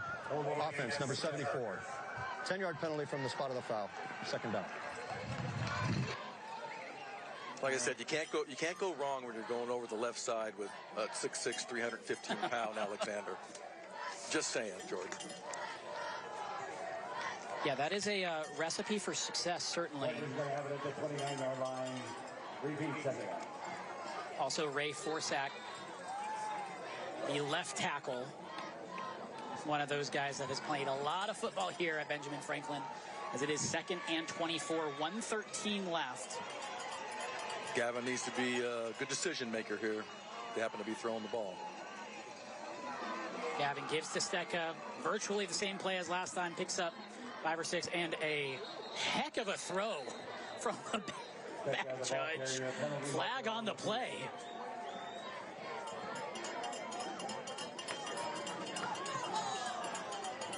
Man, that might be one of the best throws we've seen all night, and we've seen some good ones. I'm not saying anything about the referees tonight. I promised myself and my friends I'm not going to say anything about officials. Being from an official family. Let's hear the call here. Holding. Offense, number 52. 10-yard penalty from the spot of the foul. Second down. All right, holding call here. So 2nd and 34. That's not on the call card. I can guarantee you that. 2nd and 34.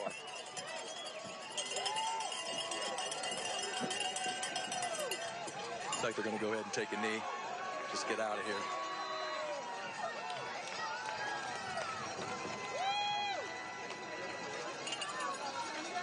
Weiler takes a knee here, and clock's going to roll.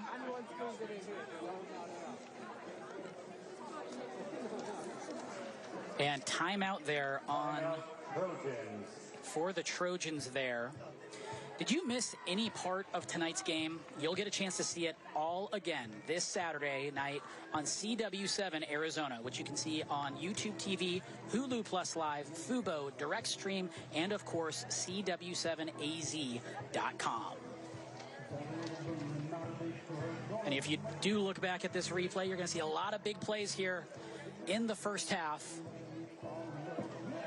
I'm looking at the scoreboard trying to figure out how many timeouts they have left, because on your call card you have a time. If they have 3 timeouts, you can take a knee here. If you have 2 timeouts, this time 1 timeout, so on and so forth. But I can't figure out how many timeouts are left here. I know Valley Christian has burned at least 2, so this is all part of the coaching game plan, Jordan. Everybody thinks you just wing it. No, I can assure you, both these teams, Coach Peterson and Coach Norris, they don't wing anything. Everything is marked down and implemented at the time it's supposed to be implemented. Spending some time with both of those gentlemen this week, nothing is left up to chance. Those guys are too prepared, and that trickles down throughout the entire program. You can tell that these players are very well prepared as well.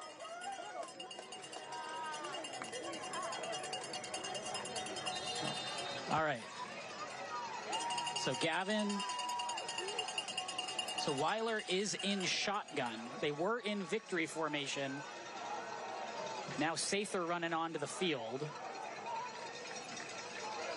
58.6 seconds left. Dead clock currently. As they will go to Stetka for the short gain. Clock is rolling. That's now 4th down. So maybe Valley Christian just seeing if they can. Yeah, they must be out of timeouts. So obviously they didn't take one here. Yeah.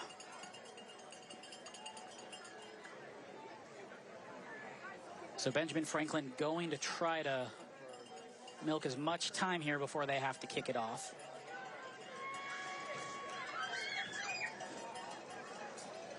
Asher Hansel and Noah Lewis are both in the punt return position.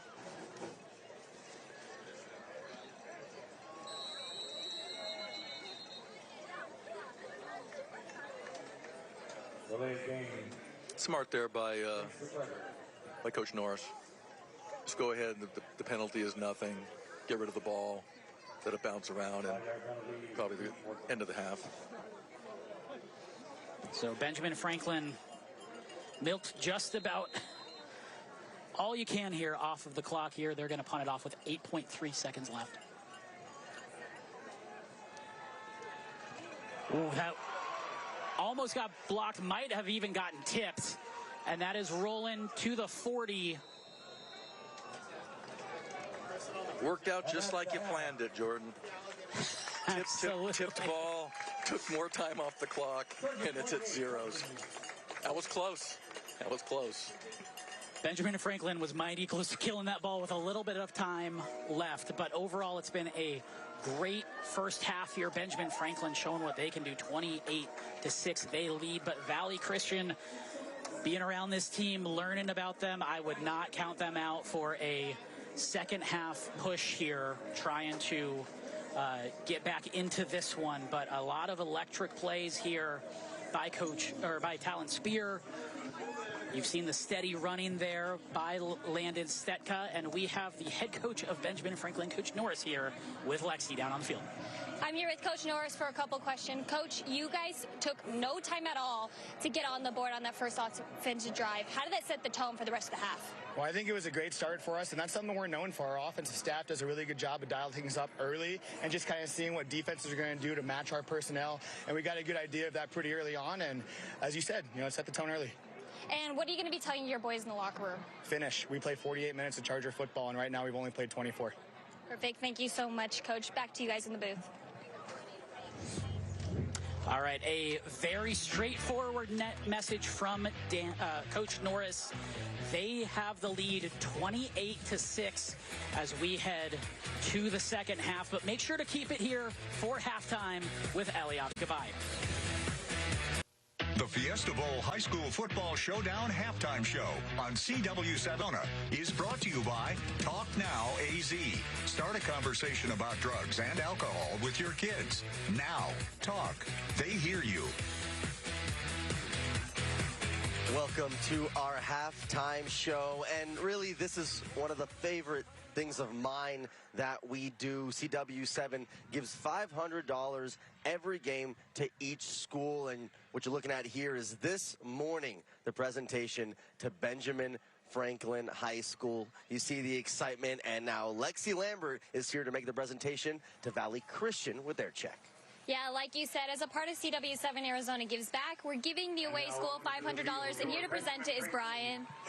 Hi, thank you, Lexi. I really appreciate this. It is our honor to be able to present Valley Christian High School with a $500 check. This is one of the best parts of my job and my day, is just being able to give back to the community like CW7 does. So this is Tim, their Assistant Director of Development over there at Valley Christian, and this is our check for you guys. Well, thank you so much. On behalf of Valley Christian High School, we just appreciate everything you guys are doing for the student athlete and bringing attention to these great kids. So thank you very much. Thank you, and back to you, Eliav. Thanks, Lexi. Now joining me is Fiesta Sports Foundation Director of Football Engagement, Brett Scroggins. Brett, thank you for joining me at the desk here. It's a fun game, huh? It's a good game. Yeah, 2 5-0 teams duking it out. Couldn't ask for anything better. You really couldn't. But what we are here to talk about is a flag football tournament going on October 9th through 13th. At the end of the day, what I've noticed is that Arizona has paved the way for flag football across the country. Why is it so important to set the standard with tournaments like this? Yeah, as you know, it's one of the fastest growing sports in the country right now, and Arizona's kind of been the leader in that space. So we have some great talent. We're really excited about this tournament. It kind of pairs teams that otherwise wouldn't play each other all the way from 4A to 6A. So it's going to be very exciting to see them all on the field at the same time. Fiesta Sports Foundation Copper Invitational is what we're talking about.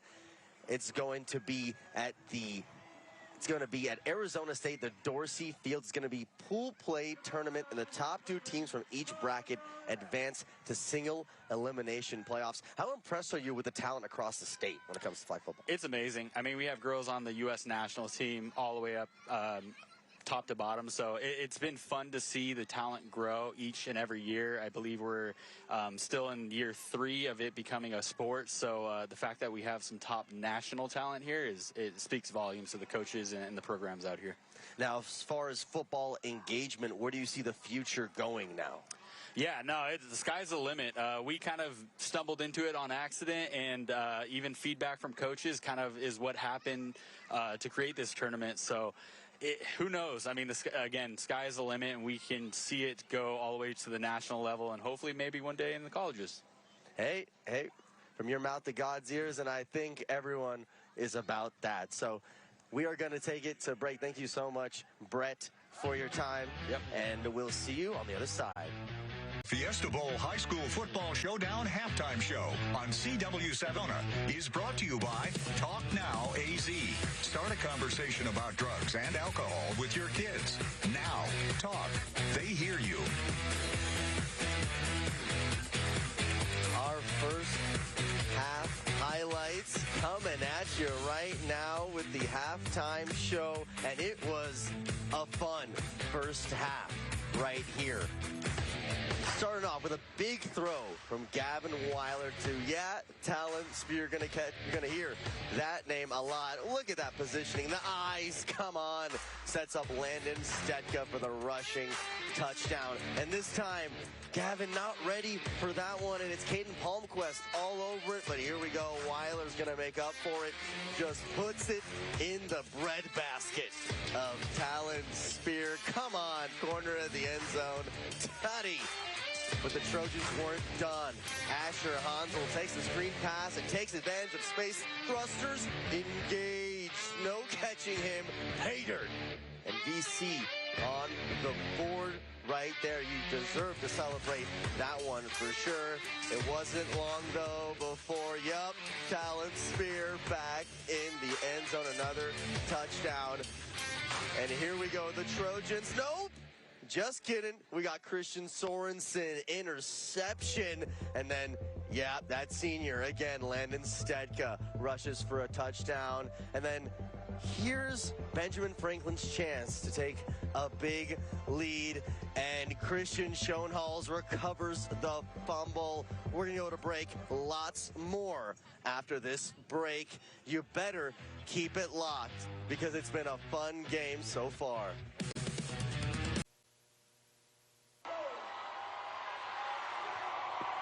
The Fiesta Bowl High School Football Showdown on CW7 Arizona is brought to you by Sanderson Ford. This is Sanderson Ford Country. Shamrock Farms. Whatever healthy looks like to you, there's a rockin' protein to match. And RCS Fun, the official entertainment provider of the Arizona State Fair.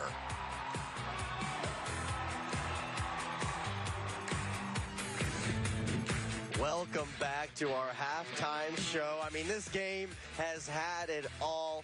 We had military appreciation night, of course. We honor the first responders. But right now, we're going to go to Lexi Lambert with Coach Jake Peterson. I'm here with Coach Peterson from Valley Christian. What did you tell your boys in the locker room? We just got to play the football that we're used to playing, be more disciplined than we were in the first half, and start like it's a new game.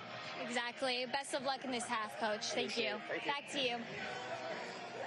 Thank you, Lexi. All right, now we're going to swing it back up to the Santan Ford booth talk and see some schedules ahead.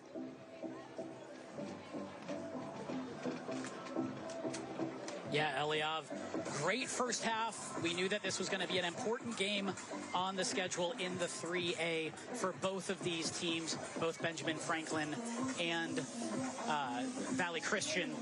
And Coach, just what have you seen out of the first half, and what are you hoping to see out of the rest of the second half of the season for them? Well, I can tell you, anytime a team defers, which Valley Christian did, it kind of like upsets, hey, they don't think we can score, and it just sets the tone. And obviously Benjamin Franklin goes right down and scores, and then the tone is set by the defense. Benjamin Franklin's defense has been superior, and they roll the ball and they make things happen and have turned the course and got a 28-6 lead. Let's take a look at the Trojans' schedule ahead after this one against Benjamin Franklin. They are at Seton Catholic. They have Odyssey Institute at home, Gilbert Christian, and then at ALA Ironwood. So they also have a bye-in there after Seton Catholic. So certainly, I think a schedule that they can certainly, no matter how this game ends up going, a great experience for them as they look to make a push here in the second half and then in the 3A playoffs. Yeah, this isn't going to make or break your season. I know last year when they played at the end of the season, if Valley Christian didn't win the game, they weren't going to the playoffs. So it's totally different this year, and a lot of football ahead, and they're going to be a playoff team. And then if we look at Benjamin Franklin's, also they have Gilbert Christian on October 3rd. They have a bye. Then ALA Ironwood at home at Chrisman, and then at Push Ridge Christian Academy. And both teams that we talked to, they both mentioned Push Ridge, that 3A could go through them. So it's going to be probably a pretty important game in terms of seeding where they may end up. But you have to think that between these two teams we're seeing tonight, as well as Push Ridge, those are two teams in 3A that we'll see late into the playoff picture in the 3A division. I'm sure Coach Norris is going, it's one game at a time. Go 1-0 and let the rest of it play itself out. right, so those are the schedules, and let's bring back Eliav Gabay here as he is on the sideline as we're getting ready to go. And there has been a lot of action on the field, but also you've been tracking everything that's been going on off the field as well. That's right. That's right. We got to catch up with Captain Andrew before the game.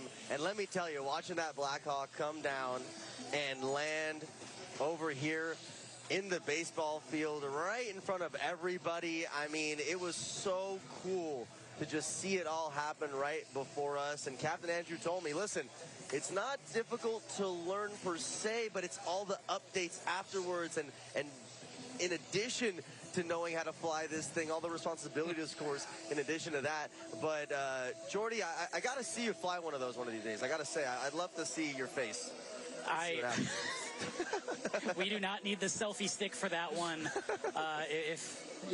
Maybe if you want to see someone have an existential experience, and not in a good way, throw me in one of those things. But so much respect for during halftime, they were trying to recognize as many first responders, as many members of the military here that are in attendance, and just so much respect for all of those that really serve the community as we get ready here for the third quarter. So once again, Benjamin Franklin leading 28-6 here at the half, but Valley Christian is getting the ball. So they get a score here, get a couple stops. They are certainly right back in this game. And this is a team that has shown a lot of fight through the entire season in the first half of this season. So what are your expectations here for the second half? Well, Valley Christian's got to come out and do what they do. They can't be, let's just go ahead and air it out.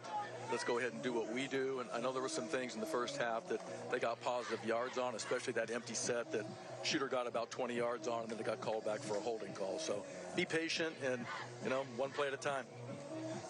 And this is a program where Jake Peterson's been the head coach for 6 years. He's been with the program for 12.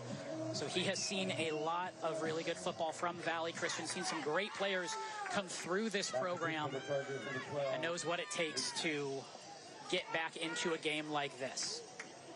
So we have Nate Steinman here ready to kick things off as we get going here for the second half.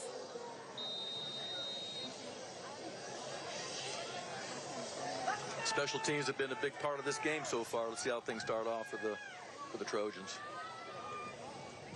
Short kick there by Benjamin Franklin, and they get up to about the 35.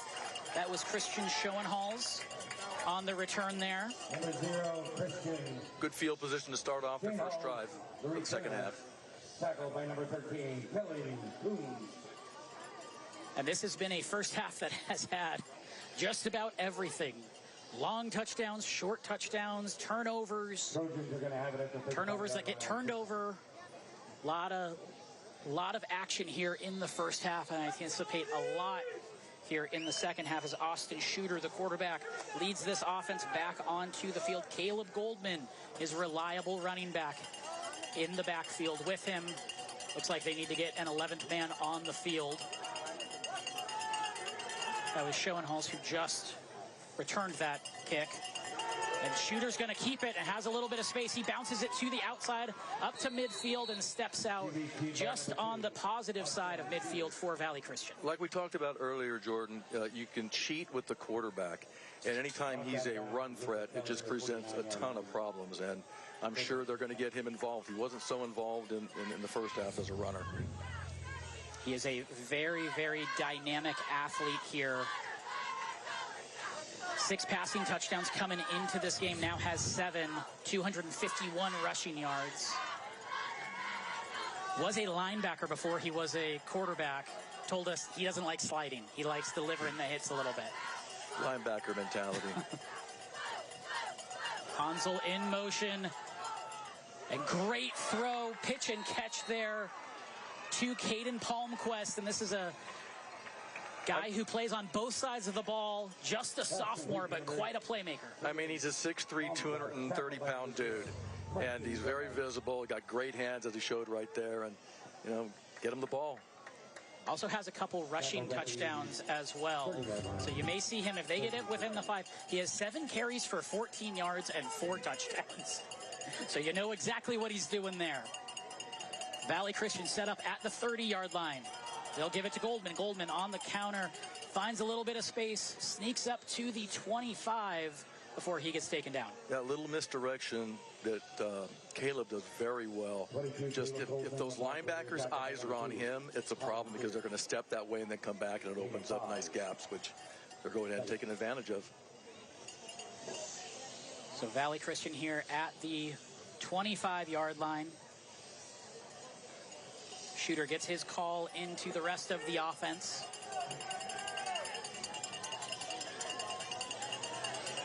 Hansel on the outside, as well as Colton Gauthier. Hansel in motion. Shooter drops back, and he gets sacked. And ball is out. That was Goddard who forced the fumble by Benjamin Franklin. And the Chargers recover. It was Goddard who forced it, and Tillman who was able to come away with it. Ashton Goddard, second leading tackler on the defense. He's a playmaker. You know, him and Tillman in the middle, both young guys. Ashton a junior, Tillman a sophomore. It's got through on the protection and protection breakdown and got a turnover. Tillman Grant in the right place at the right time, as he was able to scoop that ball up. Huge play by the defense there, as Valley Christian was putting a nice drive together, but they were able to stop that here, and they'll take over at their own 35. Ashton timed that stunt really well. A lot of times you can go off the quarterback. There's certain things quarterbacks do in order to get that timing, but that was well executed by the Chargers and Coach Sather. So we have an official's timeout right now. The official timeout is because a Blackhawk helicopter is taken off on the baseball field. How cool is this? It is first responder night here at Benjamin Franklin High School. And man, ladies and gentlemen, what a cool if you have a drone in the air, can you please setup. find it while the helicopter takes off? Thank you. And our aerial coverage might go away here for a second as the Blackhawk helicopter is taken off. But again, so many things happening away from the field tonight to honor so many people in this Benjamin Franklin community. I mean, I'm not quite sure, has Benjamin Franklin ever had this type of Super Bowl atmosphere for a game here? I would guess not. But it's pretty exciting, and it's a big night for everyone. Arizona football, and without question, the 3A division. And thank you to member of AZ Army National Guard, the pilot Joe O'Neill, manning this Blackhawk as he's getting ready to take off from the baseball field, just right next to the football field. And these Benjamin Franklin facilities, very impressive as you walk through the campus and see all that there is. Didn't know it included the outfield as a landing pad, but so cool what they've been able to do to show their appreciation to the military, to these other first responders, people so important to our community and people that don't get thanked enough for all that they give to the community. And right now on the field, it is 10:29 in the third quarter, 28-6. Benjamin Franklin leads. You have Talon Spear with 3 touchdowns. Gavin Weiler has been so good. Landon Stetka with a rushing touchdown as well. Well, Gavin has just done his job. You know, he's a facilitator. He gets the balls in his playmakers' hands. Last time I checked, quarterbacks don't throw to themselves, so it's a team sport. But he's operating the offense at a high octane, and it's been impressive. And I'm sure the goal here, let's be honest, let's rule our rival here. That's the goal. All right, we are going to take a quick break here. Benjamin Franklin leading 28-6 in a big-time 3A matchup. Welcome back to Benjamin Franklin High School as the Chargers lead 28-6 over Valley Christian in a battle of unbeatens in 3A. We are just waiting for this Black Hawk helicopter that was here for Military Appreciation Nights to go ahead and take off. That is what's causing a stoppage here on the field, and there goes the Black Hawk. One of the coolest things you'll see, as they were a part of Military Appreciation Night, also honoring first responders. Pretty cool that Benjamin Franklin could bring in a Black Hawk helicopter and have it just land in the outfield on the baseball field, but quite a way to honor all those who sacrificed so much. And it looks like we're getting reset here on the field now. I'm sure there's some plays in that call card that weren't called in the first half. They're going to be called in the second half. Let's see how it rolls. So Weiler in the shotgun. Spear goes out to his left. He's looking. Hits Sorensen. Sorensen with a spin move, but a great wrap up there to keep him from gaining too many yards after the fact. That was Christian Schoenhals who was able to hang on. Solid protection there. Gavin just playing catch. See, we got, I think, second, probably 5, second and 4, which is exactly what you want as a play caller, because you can do anything you want now on the second down. So no forward progress on that one. Sorensen also lost a shoe in the process, so you think they're going to be meticulous with their pacing, but also they had an odd number of shoes out there, so they need to get that figured out for the wide receiver. I stand corrected at 2nd and 10. Flag on the play. Delay of game. Dead ball. Delay of game. Offense, 5-yard penalty. 2nd down. Well, we don't have any 40-second clocks out here, so you got to keep an eye on that back judge when he starts putting his hand up at 10 and then counting off his last 5 seconds. Weiler in the shotgun. As a man in motion. He will hand it off. Another solid game there by Stetka. And again, a lot of times there's contact early in his runs, but that doesn't mean he's done. Defensive front for the Trojans. Played that one tough. 3rd and 11.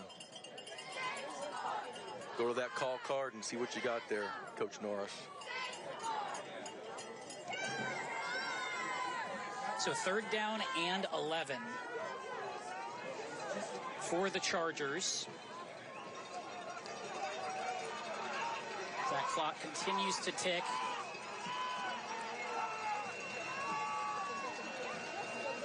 Weiler goes play action. And just out of the reach of Sather. Gavin got a little out of his technique zone right there. Ball sailed on him. Good job by that Trojan defense, getting a stop, getting the ball back to the offense so we can get going, what they can get going. I'm sorry, did I say we? So we have Nate Steinman here punting away. And number 4, Noah Lewis. Noah Lewis and Asher Hansel in return. Kicks that, gets it to roll. Continues to go just inside the 20 there. Good job flipping the field by the punt team. Don't miss a down of CW College football Saturday when Virginia Tech rolls into Raleigh to take on the Wolfpack of NC State in an ACC showdown. Coverage begins at 4 here on CW7 Arizona. I'm impressed with the NASCAR stuff, okay? CW7 NASCAR, I love it. You don't have a tie to NASCAR, do you? I do now. It's amazing. Yeah? It's amazing how things change. Well, let the people know. Well, my son works for Team Penske, which is a pretty big dog in the NASCAR and IndyCar racing scenes. lives in Mooresville, North Carolina. So kudos to Team Penske. Shooter keeps on that, picks up a couple of yards there. That was a nice job by Austin not fumbling that play. Yeah. He had a little fly sweep motion going and a little bit of misdirection and kind of got a little sticky there with the handoffs, and he kept it from being on the ground. And before we move on from NASCAR, your son, Darrell Garretson, one of the best AZ quarterbacks to ever come out. Played at a bunch of different places. Yeah. He got his mom's genes for athleticism, so we'll just leave it at that. All right, so it's 2nd and 4 here for Valley Christian. Shooter pump fakes, hits Palmquest. Pass complete to number 8. Right at the marker, so they're going to convert a first down there. I tell you what, I'd be looking at that guy all night. 6'3", 240. I mean, just an athlete. He's got hands, and only a sophomore. There's no question that's a Division I prospect in the future. And on the other side of the ball, he came into tonight with 5 tackles for loss in 5 games and 9 tackles. So can do a little bit of it all. Again, we talked about the roster sizes on 3A. A lot of these guys need to be smart with how they're playing on both sides of the ball. Shooter on the keeper, has a little bit of a seam, has some space, gets tripped up. Oh, he had a lot of green in front of him, but there was a touchdown saving tackle by Sather at about midfield, but a big pickup there by Valley Christian, and they're in positive territory. That's a good thing when you've got Caleb Palmquist as a lead blocker with a linebacker mentality quarterback like Austin Shooter and picking up that nice gain there for a first down. All right, 1st and 10 here. They're going to go right back to it. Shooter, little more resistance there from the Ben Franklin defense. We saw Tillman Grant in there among many others. What we all need to know is that Austin Shooter, as I said, has a mentality of a linebacker. And he's not afraid to run. He's not afraid to do the hard thing. And it comes across clear, you know, in their workout yesterday and interacting with him and his teammates on a one-on-one basis. Yeah, he was the young guy in that group, but he was certainly holding his own. You can tell a lot of respect there for the young talent at Valley Christian. 2nd and 7 for Valley Christian. Shooter going to go to the outside. I think that got tipped at the line. That was for Christian Schoenholz. But that was short. Might not have been a bad idea that got tipped, because that could have been going back the other way. Brings up 3rd down. Important 3rd down here. 3rd down and 7. 6:04 left in this 3rd quarter. And we're seeing on defense right now almost a hockey shift where it's a bunch of fresh guys on the D-line coming in. Talked a lot about Benjamin Franklin's depth along the D-line. We'll see if they can make a play right here with some fresh legs. Shooter drops back, a ton of pressure, somehow gets away, gets a throw off, but incomplete. They brought the house to try to get the Shooter. That was a heck of a play just to get a throw off. Great job by Austin Shooter, but the timing. I mean, you got linemen taking fastballs right there with the timing of that stunt, and that's something you try to definitely stay away from. So, again, we're in 4-down territory, right? 4th and 7. So, dial up something maybe to Palmquest or Hansel, you know, to go ahead and get your playmakers try to make a play. Christian Sorensen and Landon Madsen were the two that were right there as Shooter was trying to get that throw off.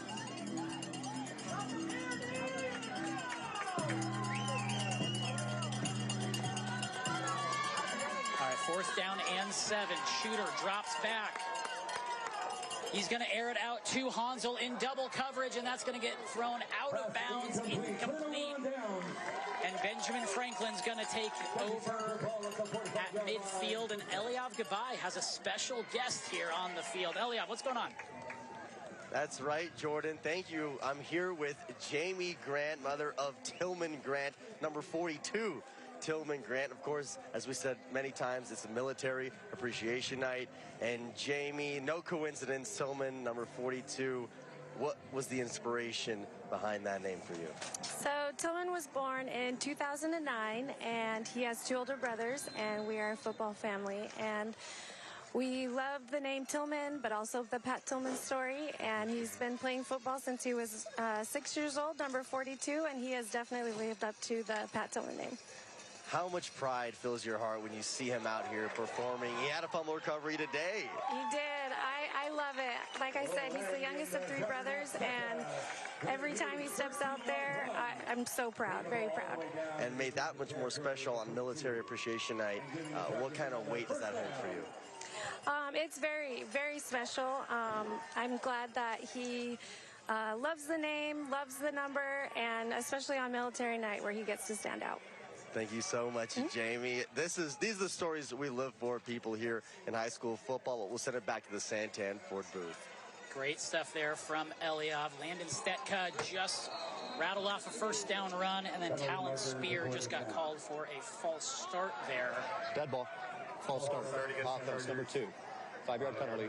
First down. We just had a play before that Landon went to the right side, running right over Jackson Kuyuth, who is a big young lad and a very powerful blocker as well, besides what's going on the left side. So him and Isaac Leone paved the way there on that run to the right side. So 5:08 left here, second down and 10. They will give that. They get up to about the 42-yard line. We'll keep it on the theme of 42 right here. Nothing wrong with grinding the ball out, taking a little time off the clock, imposing your will, as we would say, in the offensive front. And this has to be something that this roster is really built for. You have a lead, you have a running back that can just bruise. You can take a lot of time off the clock in just a couple of plays. Absolutely. Weiler in the shotgun. Gives it to Stetka. Tries to bounce it outside. Looking for some space. Maybe gets a yard right there. 3rd down and 10 now. Pretty sure that was Hudson Pickett over there on that right side of the Trojan defense. Teeing people up, doing his thing. He's leading tackler, and the team averages over 10 tackles a game. He is a very important part to this defense. You have Hudson Pickett, you have Lorden Pickett also, the twins in there. And we heard some great stories about them in practice going at it. And sometimes it shifted, we'll call it a little brotherly, or maybe some hands were thrown because someone was hanging on to someone a little too long. 3rd down and 10 here. Weiler under pressure, runs out, just throws it away. 4th down and 10 for Benjamin Franklin. I mean, the Trojan defense is playing pretty well here in the second half. They're controlling the line, controlling the front. They're pressuring Gavin. Gavin's smart enough to get out of the mix like that and throw away and get an incomplete pass. He doesn't lose all those yards. But they've come out and done a good job on the Valley Christian side, defensive side of the ball. We'll see if that can translate to a productive drive here for Valley Christian. Nate Steinman ready to kick it.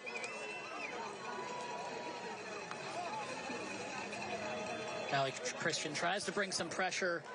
This punt will hang up. And some good coverage there by Benjamin Franklin. They keep it out of the end zone. So a long field for Valley Christian. Benjamin Franklin's definitely making things happen on special teams. Absolutely. And that's a big part of the game that a lot of people don't talk about or don't discuss. But when you're a coach and your staff, that's something that you work on daily. In season, off season, and camp, and all those type of things. And it's put themselves in great position tonight to be up 28-6. It's playoff season in the NASCAR Xfinity Series, and the top drivers are laying it all on the line for points, pride, and bragging rights. Live from Kansas Speedway, coverage begins at 12:30 on CW7 Arizona.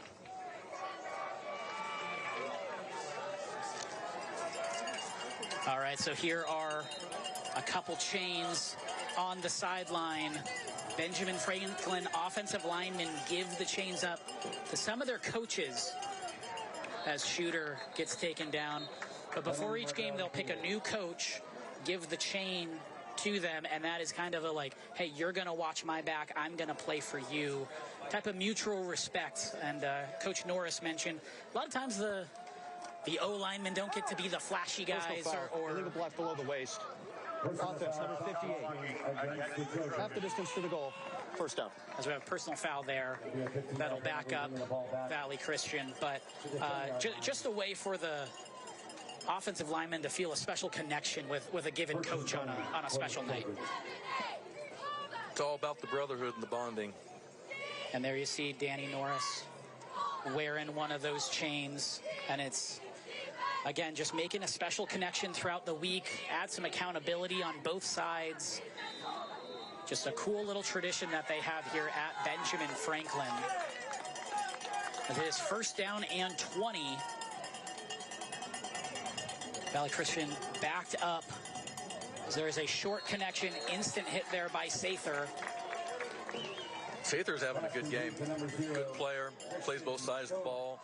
You can tell he does his job at a high level, high intensity. Great tackle right there. That's Christian Schoenhals on the reception.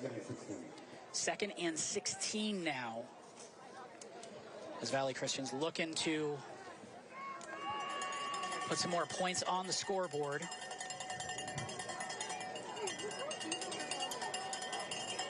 Gomez showing pressure. Great shoelace catch there by Palmquist. Instantly gets taken down, but picks up a chunky yards right there. Nice job by the left side of that Trojan line, picking up that stunt and allowing Austin to get the ball out there to Caden Palmquist. So 2 minutes just about as we head in the third quarter. 3rd down and 11. Big play here. See if Valley Christian can extend that drive.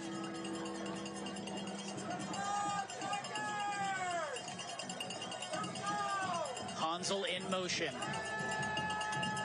Shooter is going to tuck and run, try to get around a couple of Benjamin Franklin defenders, picks up a block or two, and man, he is right there at the first down marker. Austin Shooter doing his thing. We got a penalty back here in the backfield. I think it's on Benjamin Franklin.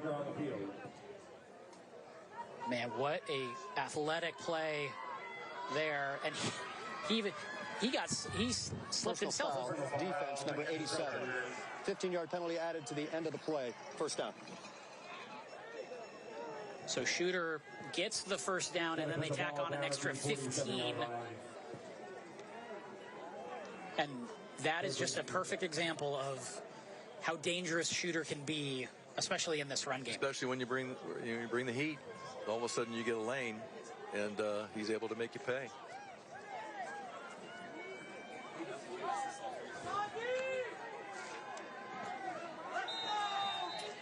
All right, so 1st and 10 from the 47. Shooter gives it to Goldman. Goldman gets tripped up in the backfield. And another big TFL for number 4, Goddard. He's flying around. That kid just has it. He's got a motor. He's got good technique. And he's got the mullet. Remember, he had the mullet the other night. He's got the defensive mentality. He had some flow to him, certainly. He did. Billy Ray.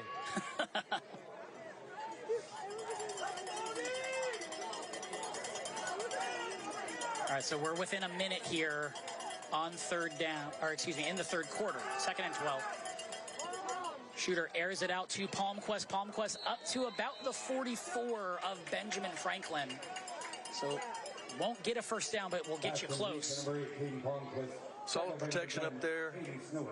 I mean, who doesn't want to throw the ball to a 6'3", 240-pound tight end? I mean, come on, let's be real. And he's got great hands. A guy that can move. He's got great hands, and he's visible, and he's a matchup problem. All right, so it's going to be 3rd and short. two-down territory to get a first down.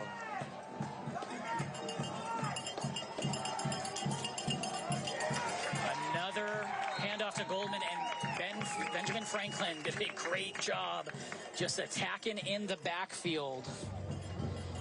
And that was Christian Sorensen making so many big plays on both sides of the ball.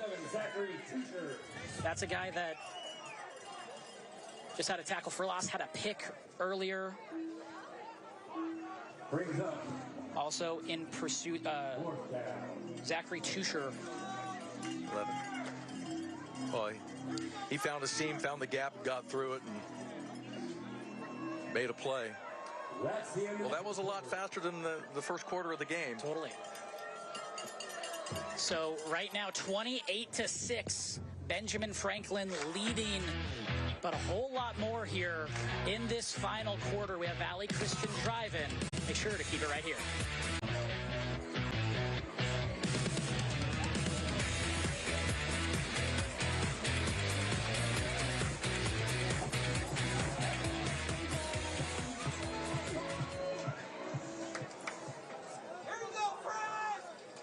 Franklin High School. I'm here alongside former Valley Christian kicker Dom Zavada. Dom, thank you for joining us here at the desk.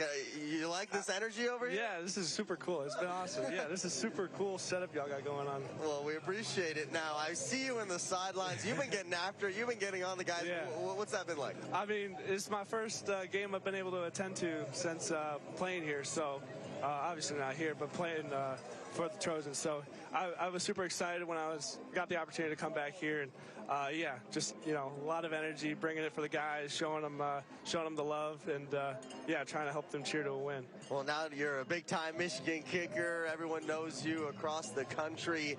What's it like being able to give advice now to the fellow Trojans? Yeah, well, it's just one of those things. I enjoy giving back. Helping those guys out. Stephon, he's a really good punter. I think he's got a really good future.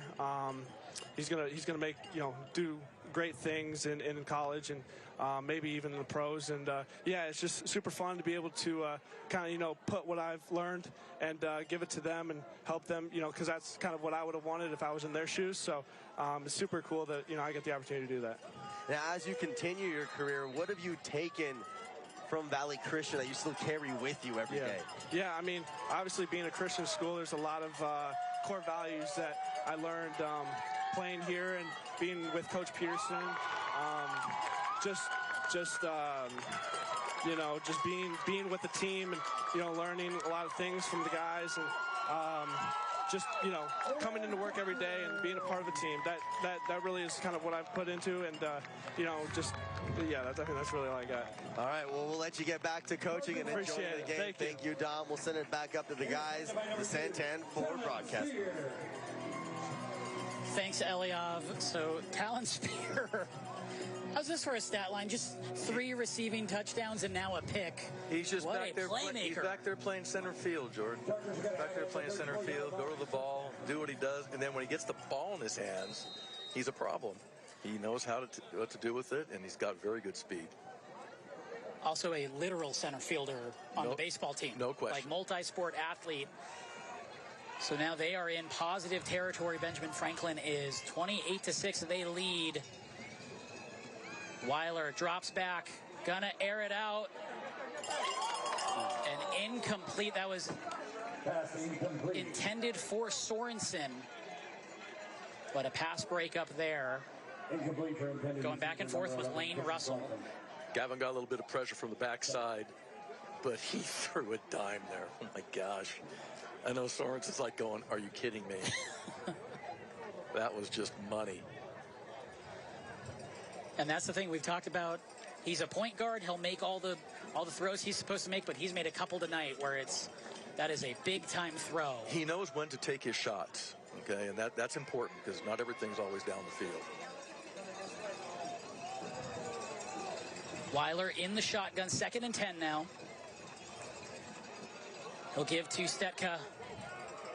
Stetka, short gain right there, and that was Palmquist on the tackle. Caden just saying, no, I don't think you're going anywhere, pal. You know, and it is hard to play like a tight end spot and then a linebacker or a D lineman. I remember a kid named Tony Gonzalez that I played back when I was at Servite when he was at Huntington Beach, and he had a hard time going both ways. And you know what? He's a pretty good NFL guy. He's in the Hall of Fame now. But Caden is beyond his years as a sophomore. Just some incredible athletes here in these programs across the state. As Weiler goes shotgun, gives it to Stetka again. Takes a big first hit, but continues to drive forward. I'm telling you, that Valley Christian defense in front is just playing hard and physical, not giving up. Okay, we're down 28-6. We're not looking at the scoreboard, and just playing their game together. So it's going to be 4th down and 8. Offense is staying out here.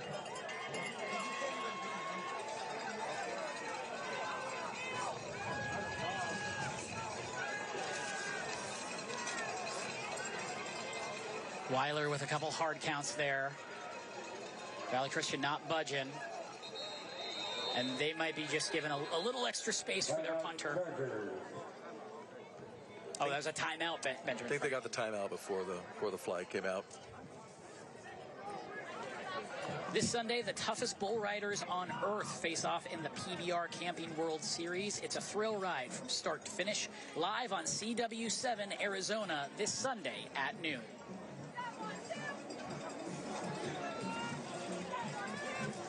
So 4th and 8, Benjamin Franklin up 22.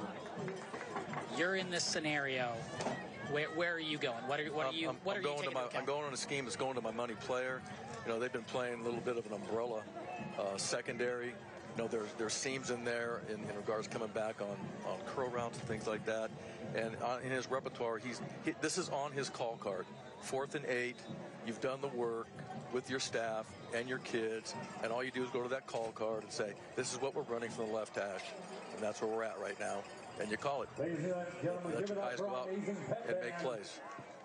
We appreciate them. So we'll see what's on that card.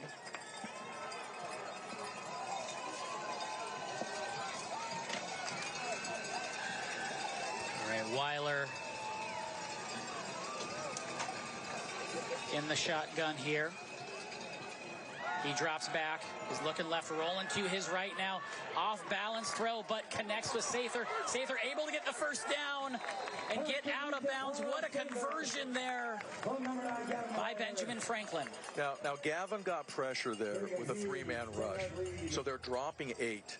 That is very difficult at times. And you just got a guy that's making a play. The quarterback in the way making a play, and Gavin, and then obviously you know, the receiver, Ty, making that play and getting away, and there you go, 1st and 10. Just like they drew it up. Just like they drew it up on the card. All right, 1st down and 10 at about the 20. Sather gives it at another physical run, but flag on the play. That was Landon Stetka.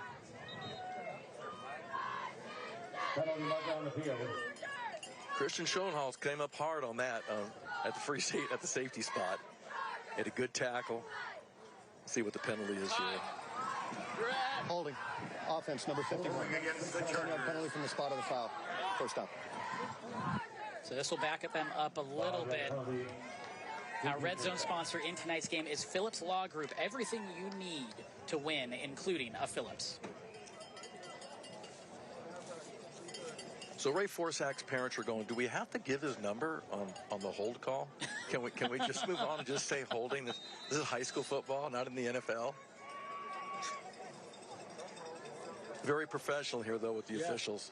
They're doing a really nice job tonight. They have been doing a nice job. It's been a good crew here on a big game here in 3A. So great to see that. Weiler and Stetka in the backfield.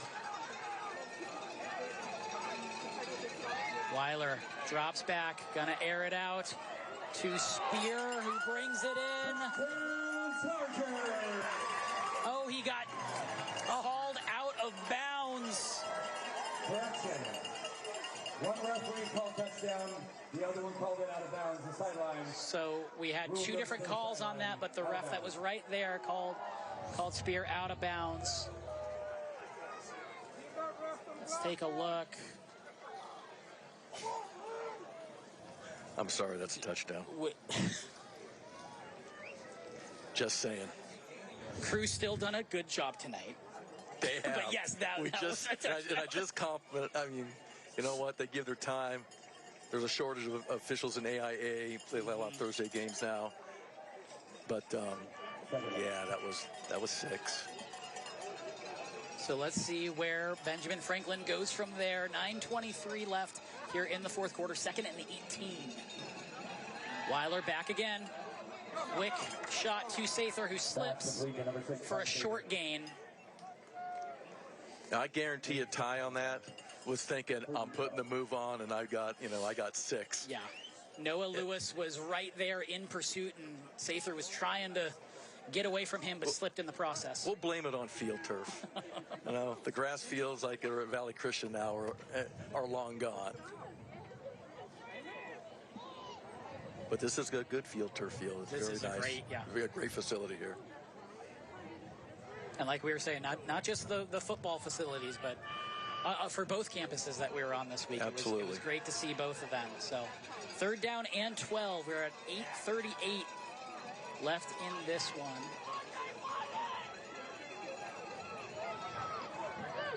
Connection there to Spear, and Spear wiggles his way into the end zone.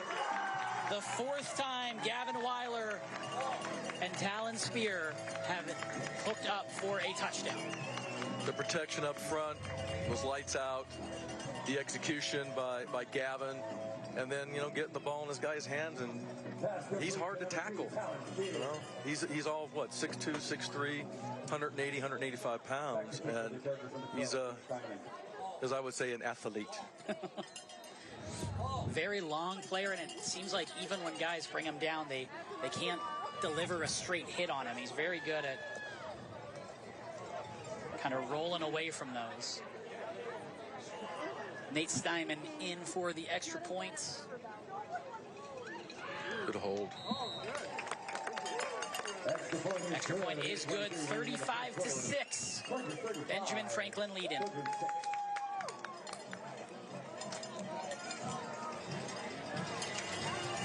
Following tonight's game, be sure to stick around for Police 24/7 only on CW7 Arizona. Ride shotgun with the officers for an inside look at law enforcement on the job. It's unexpected, intense, raw, and always unforgettable. Police 24/7 tonight on CW7 Arizona.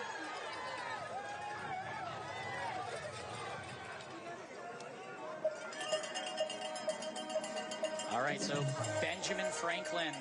We've seen a recipe of consistent ground game, getting it out to their playmakers, and the box score will show 4 touchdowns for Talon Spear, but some of these other receivers have done a really nice job here helping move the chains, and Gavin Weiler has been able to connect with them throughout the game. The big guys up front, Forsack, Bergdahl, Alexander, Badger,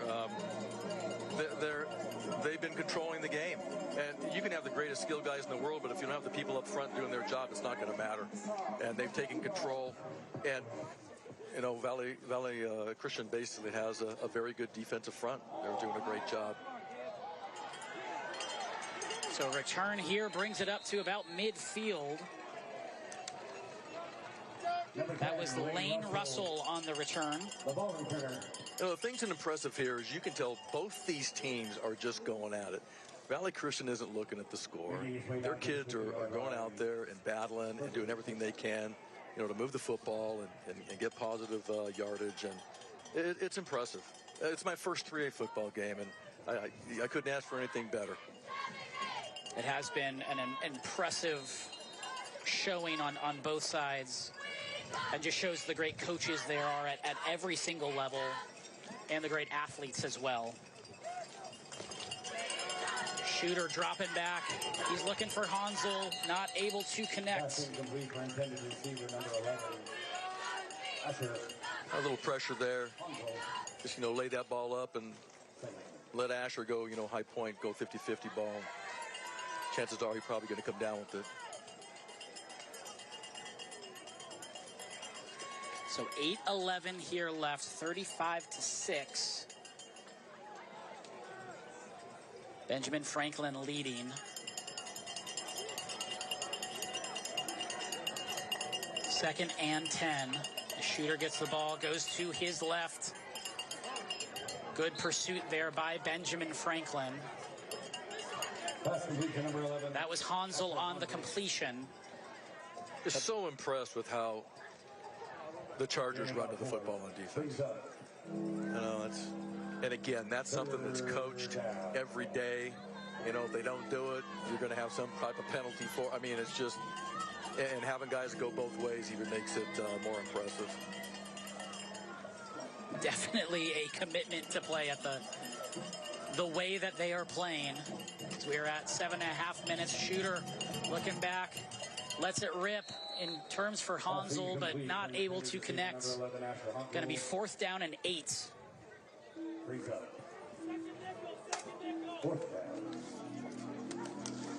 That Charger secondary, doing their job, shutting down lanes, not making things easy because, with guys like, Asher and Caden, those are problem guys at the tight end of the wideout spot. So going a little empty here. Valley Christian facing a 4th down and 8 at midfield. Shooter with a nice completion there to Palmquist for the first down. Just hit him right on the seam, and he's able to convert. Quick decision by Austin, throwing to his big guy, making a nice connection there. That was a nice pitch and catch. Good protection.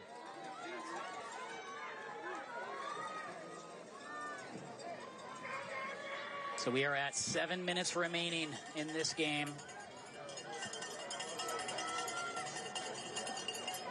Shooter in the shotgun. Facing some pressure, and that gets picked off by Sorensen, his second of the night. Tipped by a Valley Christian receiver, and he's on the return. Flag on the play after the interception. He gives a stiff arm and is out of bounds at the 45-yard line. If Austin puts a little bit of air under that, that's probably 6. Because he had got behind him, got in that seam. After the interception, holding. Return to number 2. 10 yards from the spot of the foul. First down, Benjamin Franklin. So Benjamin Franklin taking over, but it was a holding call that'll back him up 10 yards. But man, Christian Sorensen, so versatile in what he does on both sides of this football. Now his second interception of the night. Tell you what, both he and Spear are both playmakers, both sides of the ball. And to have those guys, it makes things a little bit simplified for Gavin. And it's impressive.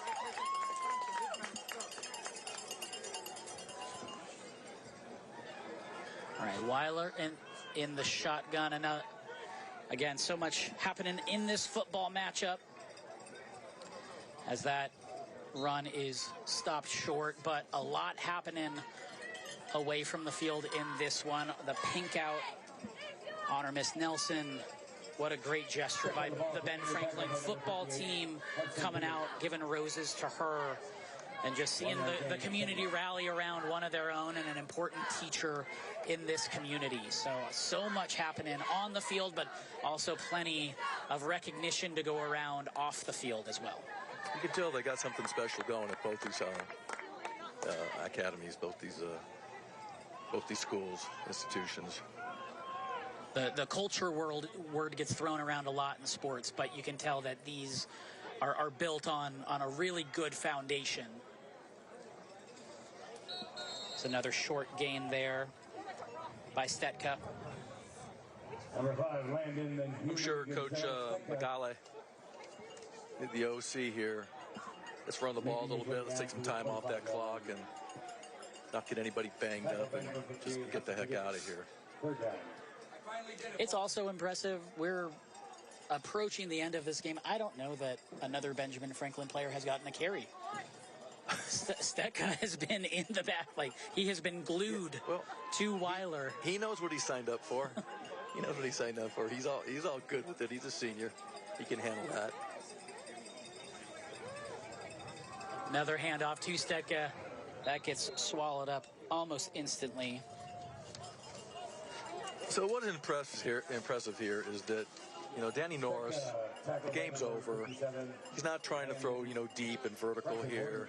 You know, there's respect between him and Coach Peterson, and you know, that's what high school football is all about. Sometimes things get blown out of proportion. You know, it's high school football. It's a beautiful game, and it's all about sportsmanship.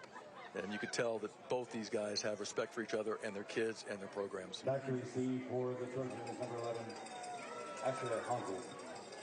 Asher Hansel in the as the return man. Benjamin Franklin is looking to punt this one off. They brought pressure, ran into the punter, goes out of bounds. Kick out of bounds. Penalty marker on All right, penalty marker down. We'll see it on the other side. Benjamin Franklin leading 35-6 here on a Thursday night. The Fiesta Bowl High School Football Showdown on CW7 Arizona is brought to you by Sweet James. We fight to get what you deserve.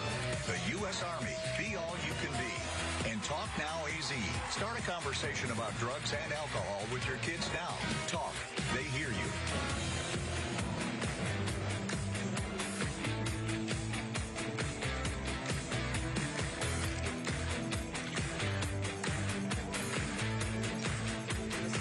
Foundation MVP, and they're going to get the belt. Oh, look at that. It's so pretty, so pretty. We got a fun post-game show coming up, and we also have Around Arizona some highlights, and this one's going to come out of Chandler versus Sandra Day O'Connor. We'll get to that in a little bit, but for now we have other games to watch this week. Mountain View Mesa at Higley, Cactus at Sunny Slope, and ALA West Foothills at Arcadia. Very exciting all the way around here in State 48 as usual. For now, let's send it back to Coach Rick Gerritsen and Jordan Ham in the Santan Ford booth. Thanks, Eliav. A lot of good football happening throughout the state. We're about the halfway point. I got to ask, this is your first time, but you've been coaching for a long time. Now taking a step away. Are there certain points in the year where you start to get a little bit of an itch, a little bit of excitement, kind of wonder? No, I mean, yeah, you always miss the camaraderie with the coaches and the players and the kids, and there's a bunch of things you don't miss. But, you know, I got enough people yakking at me that keeps me involved, whether it be in Southern California, my old stomping grounds, or obviously Arizona, and obviously doing something like this for the first time. This is just kind of fills that need, fills that itch. Well, you've been doing a great job at a high level as a coach for many years now. Your first time in the broadcast booth. Love being here with you, taking in this great 3A matchup as Benjamin Franklin is up 35-6, 4:15 left. I think Coach Norris probably going to his 4-minute offense, and just the whole idea here is run out the clock. Don't give him the ball back, and let's call it a night. Get a W, enjoy it for a day or two, and on to next week. Again, this is a matchup between two teams we expect to see at the end of this 3A bracket. So certainly can learn a lot from this one on the winning or losing side. And looking forward to hopefully seeing them match up end of November, early December. However, the brackets may shake out. But coaches, you know, once you start looking ahead a little bit too much, that's where teams can get in trouble. You know, that Valley Christian defensive front has just played hard this second half with, you know, the Pickett brothers, and Palmquist, you know, also plays on that front. We got Titus Mueller's been in on a couple big ones. 3 tackles for loss. Ethan Hodgson's in there right now, but man, there's no give in these guys. They're playing hard. Snap the whistle. 3:30 left in this one. So Weiler will take the snap. He drops back. Gonna hit a wheel route for Spear. And he comes away with that catch. He's had a lot of really impressive catches tonight. That might have been the most impressive one, getting a foot down and having possession as he's fallen out of bounds. Gavin got pressure from the backside. He got hit as he released the ball. But I'll tell you what, that young guy, he's not the biggest guy in the world, but, you know, there's a lot of quarterbacks out there that aren't all 6'4", 6'5", had some in my past. And he's just impressive. He delivers a ball, he gets his eyes downfield, and throws a strike to another talent there. Well executed. Certainly has an incredible touch for this offense and has really grown these past couple years in the program. They'll get given to Stetka, coming near side. Another just physical run where you got a couple of Valley Christian Trojans running full speed at you, and he just puts the shoulder down. So Danny got to be careful here, because you don't want to lose anybody like him, you know, on a who knows what when you're a running back, right? But yet at the same point, he's so important to what's going on out here. And I'm sure he's up there with multiple touches tonight, you know, at that running back spot. And he's a big part of this whole attack. 2:40 remaining in this game. It's Weiler in the shotgun. Gives it once again to Stetka as he gets taken down pretty quickly. That was by Cross on the tackle. You know, it's interesting. Benjamin Franklin, Coach Norris, every week gives them a quote to kind of reflect on. And they didn't quite want to give away this week's, but last week it was contribution over credit. And I think that exemplifies both of these programs really, really well. There are a lot of folks behind the scenes that are really doing a lot, and maybe they're not the first or second guy when you rattle off the roster, but good football teams, as you know, Coach, need a lot of contributors and a lot of people that can kind of swallow their ego and just go get to work. Stetka knifes through this one for the first down. Gets to about the 32-yard line. Great third down run there. Left side of that offensive line behind Amon Alexander.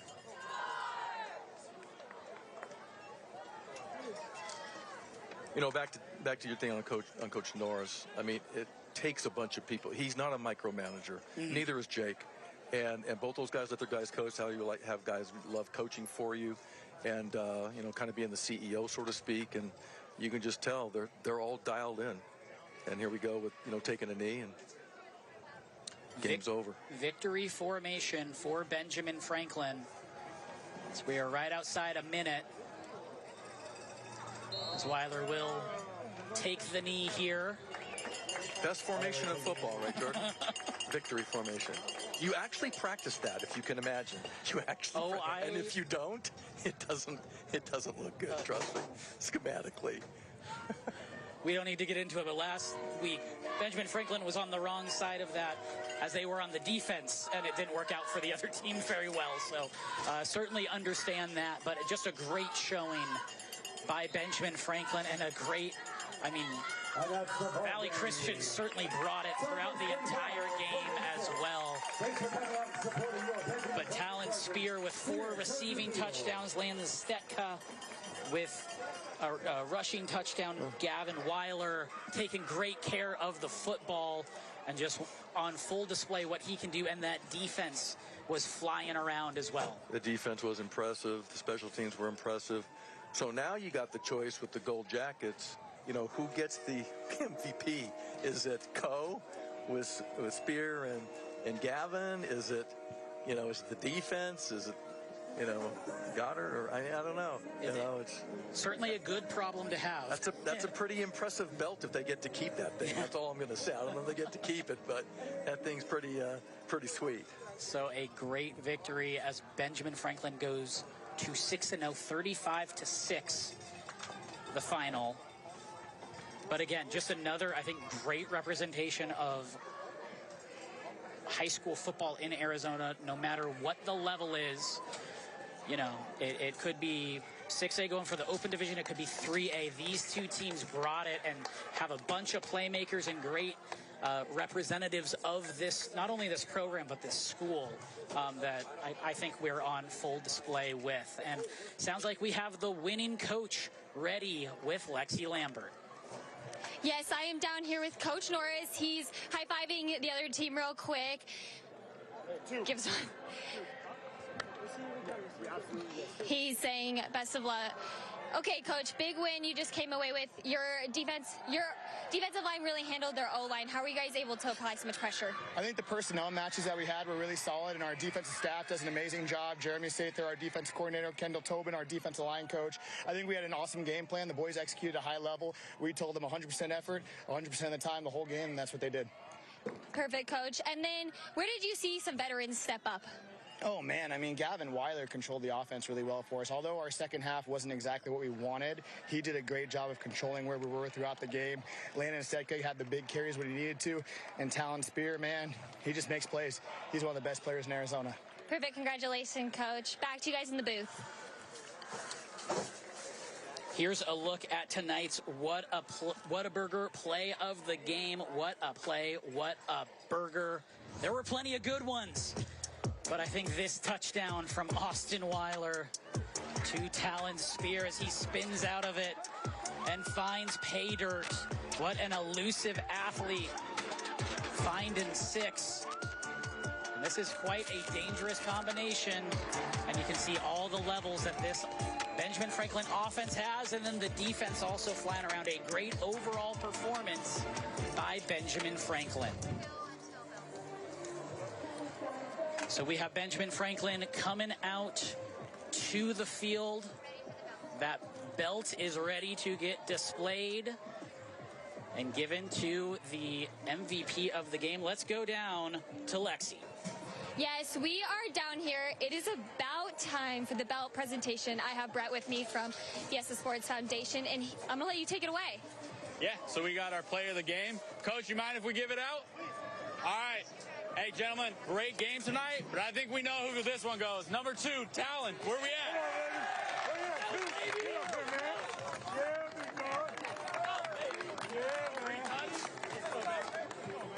Great job tonight, man. Great job. Yeah, absolutely. Here you go. Oh, yeah, baby.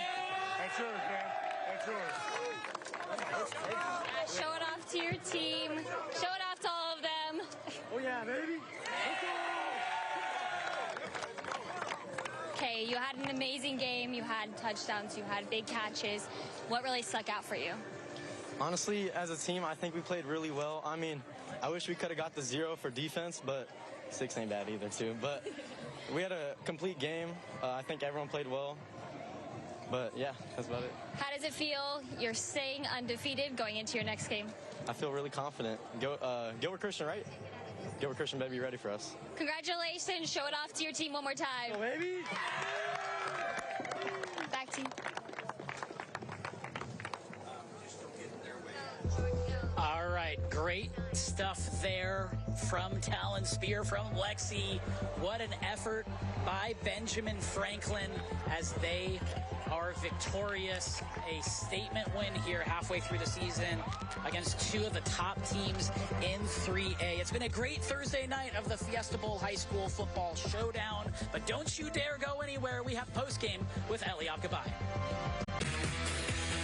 Tonight's drone coverage is brought to you by Sports 360 AZ. For the most complete coverage of high school sports in Arizona, visit sports360az.com.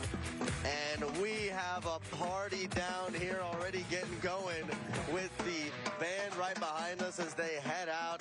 Eliav Gabay alongside the legend Rick Garrettson. Coach, thanks for joining me down on the humble desk after going in the Santan Ford booth. Honored to be down here with you. Well, it was, a very explosive game. A lot going on. I know you said this has been one of your first 3A games you've watched. What'd you think? Well, 2 well-coached teams. Coach Peterson and Coach Norris know what they're doing. I saw that when I watched practice and met them and met with their kids. Just so impressed with the Benjamin Franklin defense and how they went about their business forming of the football. And the Trojans never gave up. And it was a physical battle. You can tell this game won't have, it's not the end all, because now all of a sudden now you got the playoffs that you got at the end of the season. Even though last year was a little bit different. So it was exciting. I enjoyed it. Well, let's see some of that excitement with the highlights now. Full game we go, and it starts with this big throw from Gavin Weiler to Talon Spear. Yep, we're going to hear that name a whole lot, Coach, catching that one right there. And then he set up Landon Stetka for the rushing touchdown, and then Valley Christian ready for the fumble. They recovered it there, Caden Palmquist, but it didn't take long for Weiler to find his guy Spear again, who spears the defense right in the heart with that touchdown in the corner for the Trojans. They weren't done. Chewy hit it, light speed to the house. Come on, Asher Hansel. And like I said before, he deserved to celebrate that one. That was very, very pretty.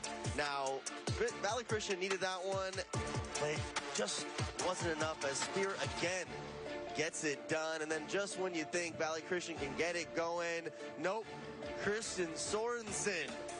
INT for him, and then, yup, you guessed it, Landon Stetka leading the way with the rush. And then Valley Christian had a chance to pull away already at this point, but nope, Christian Schoenhals recovers the fumble off the punt. Really good hands there. And then I like this one a lot. Tillman Grant ready for it on Military Appreciation Night. Pat Tillman's namesake getting it done and recovers the fumble for his squad. And his mom joined us during the game as well. And then this was pretty right here. I don't know, Coach. I think this might have been a touchdown. Yep. Coach put his hands up. Looked like a touchdown to me, but it's okay. It's okay. Talon Spear did it in a different way, shaking off a couple defenders. See ya. Back into pay dirt right there for him. And then Christian Sorensen wasn't done yet. Another pick for him. And wow, a very complete game from Benjamin Franklin. We got more coming after this break.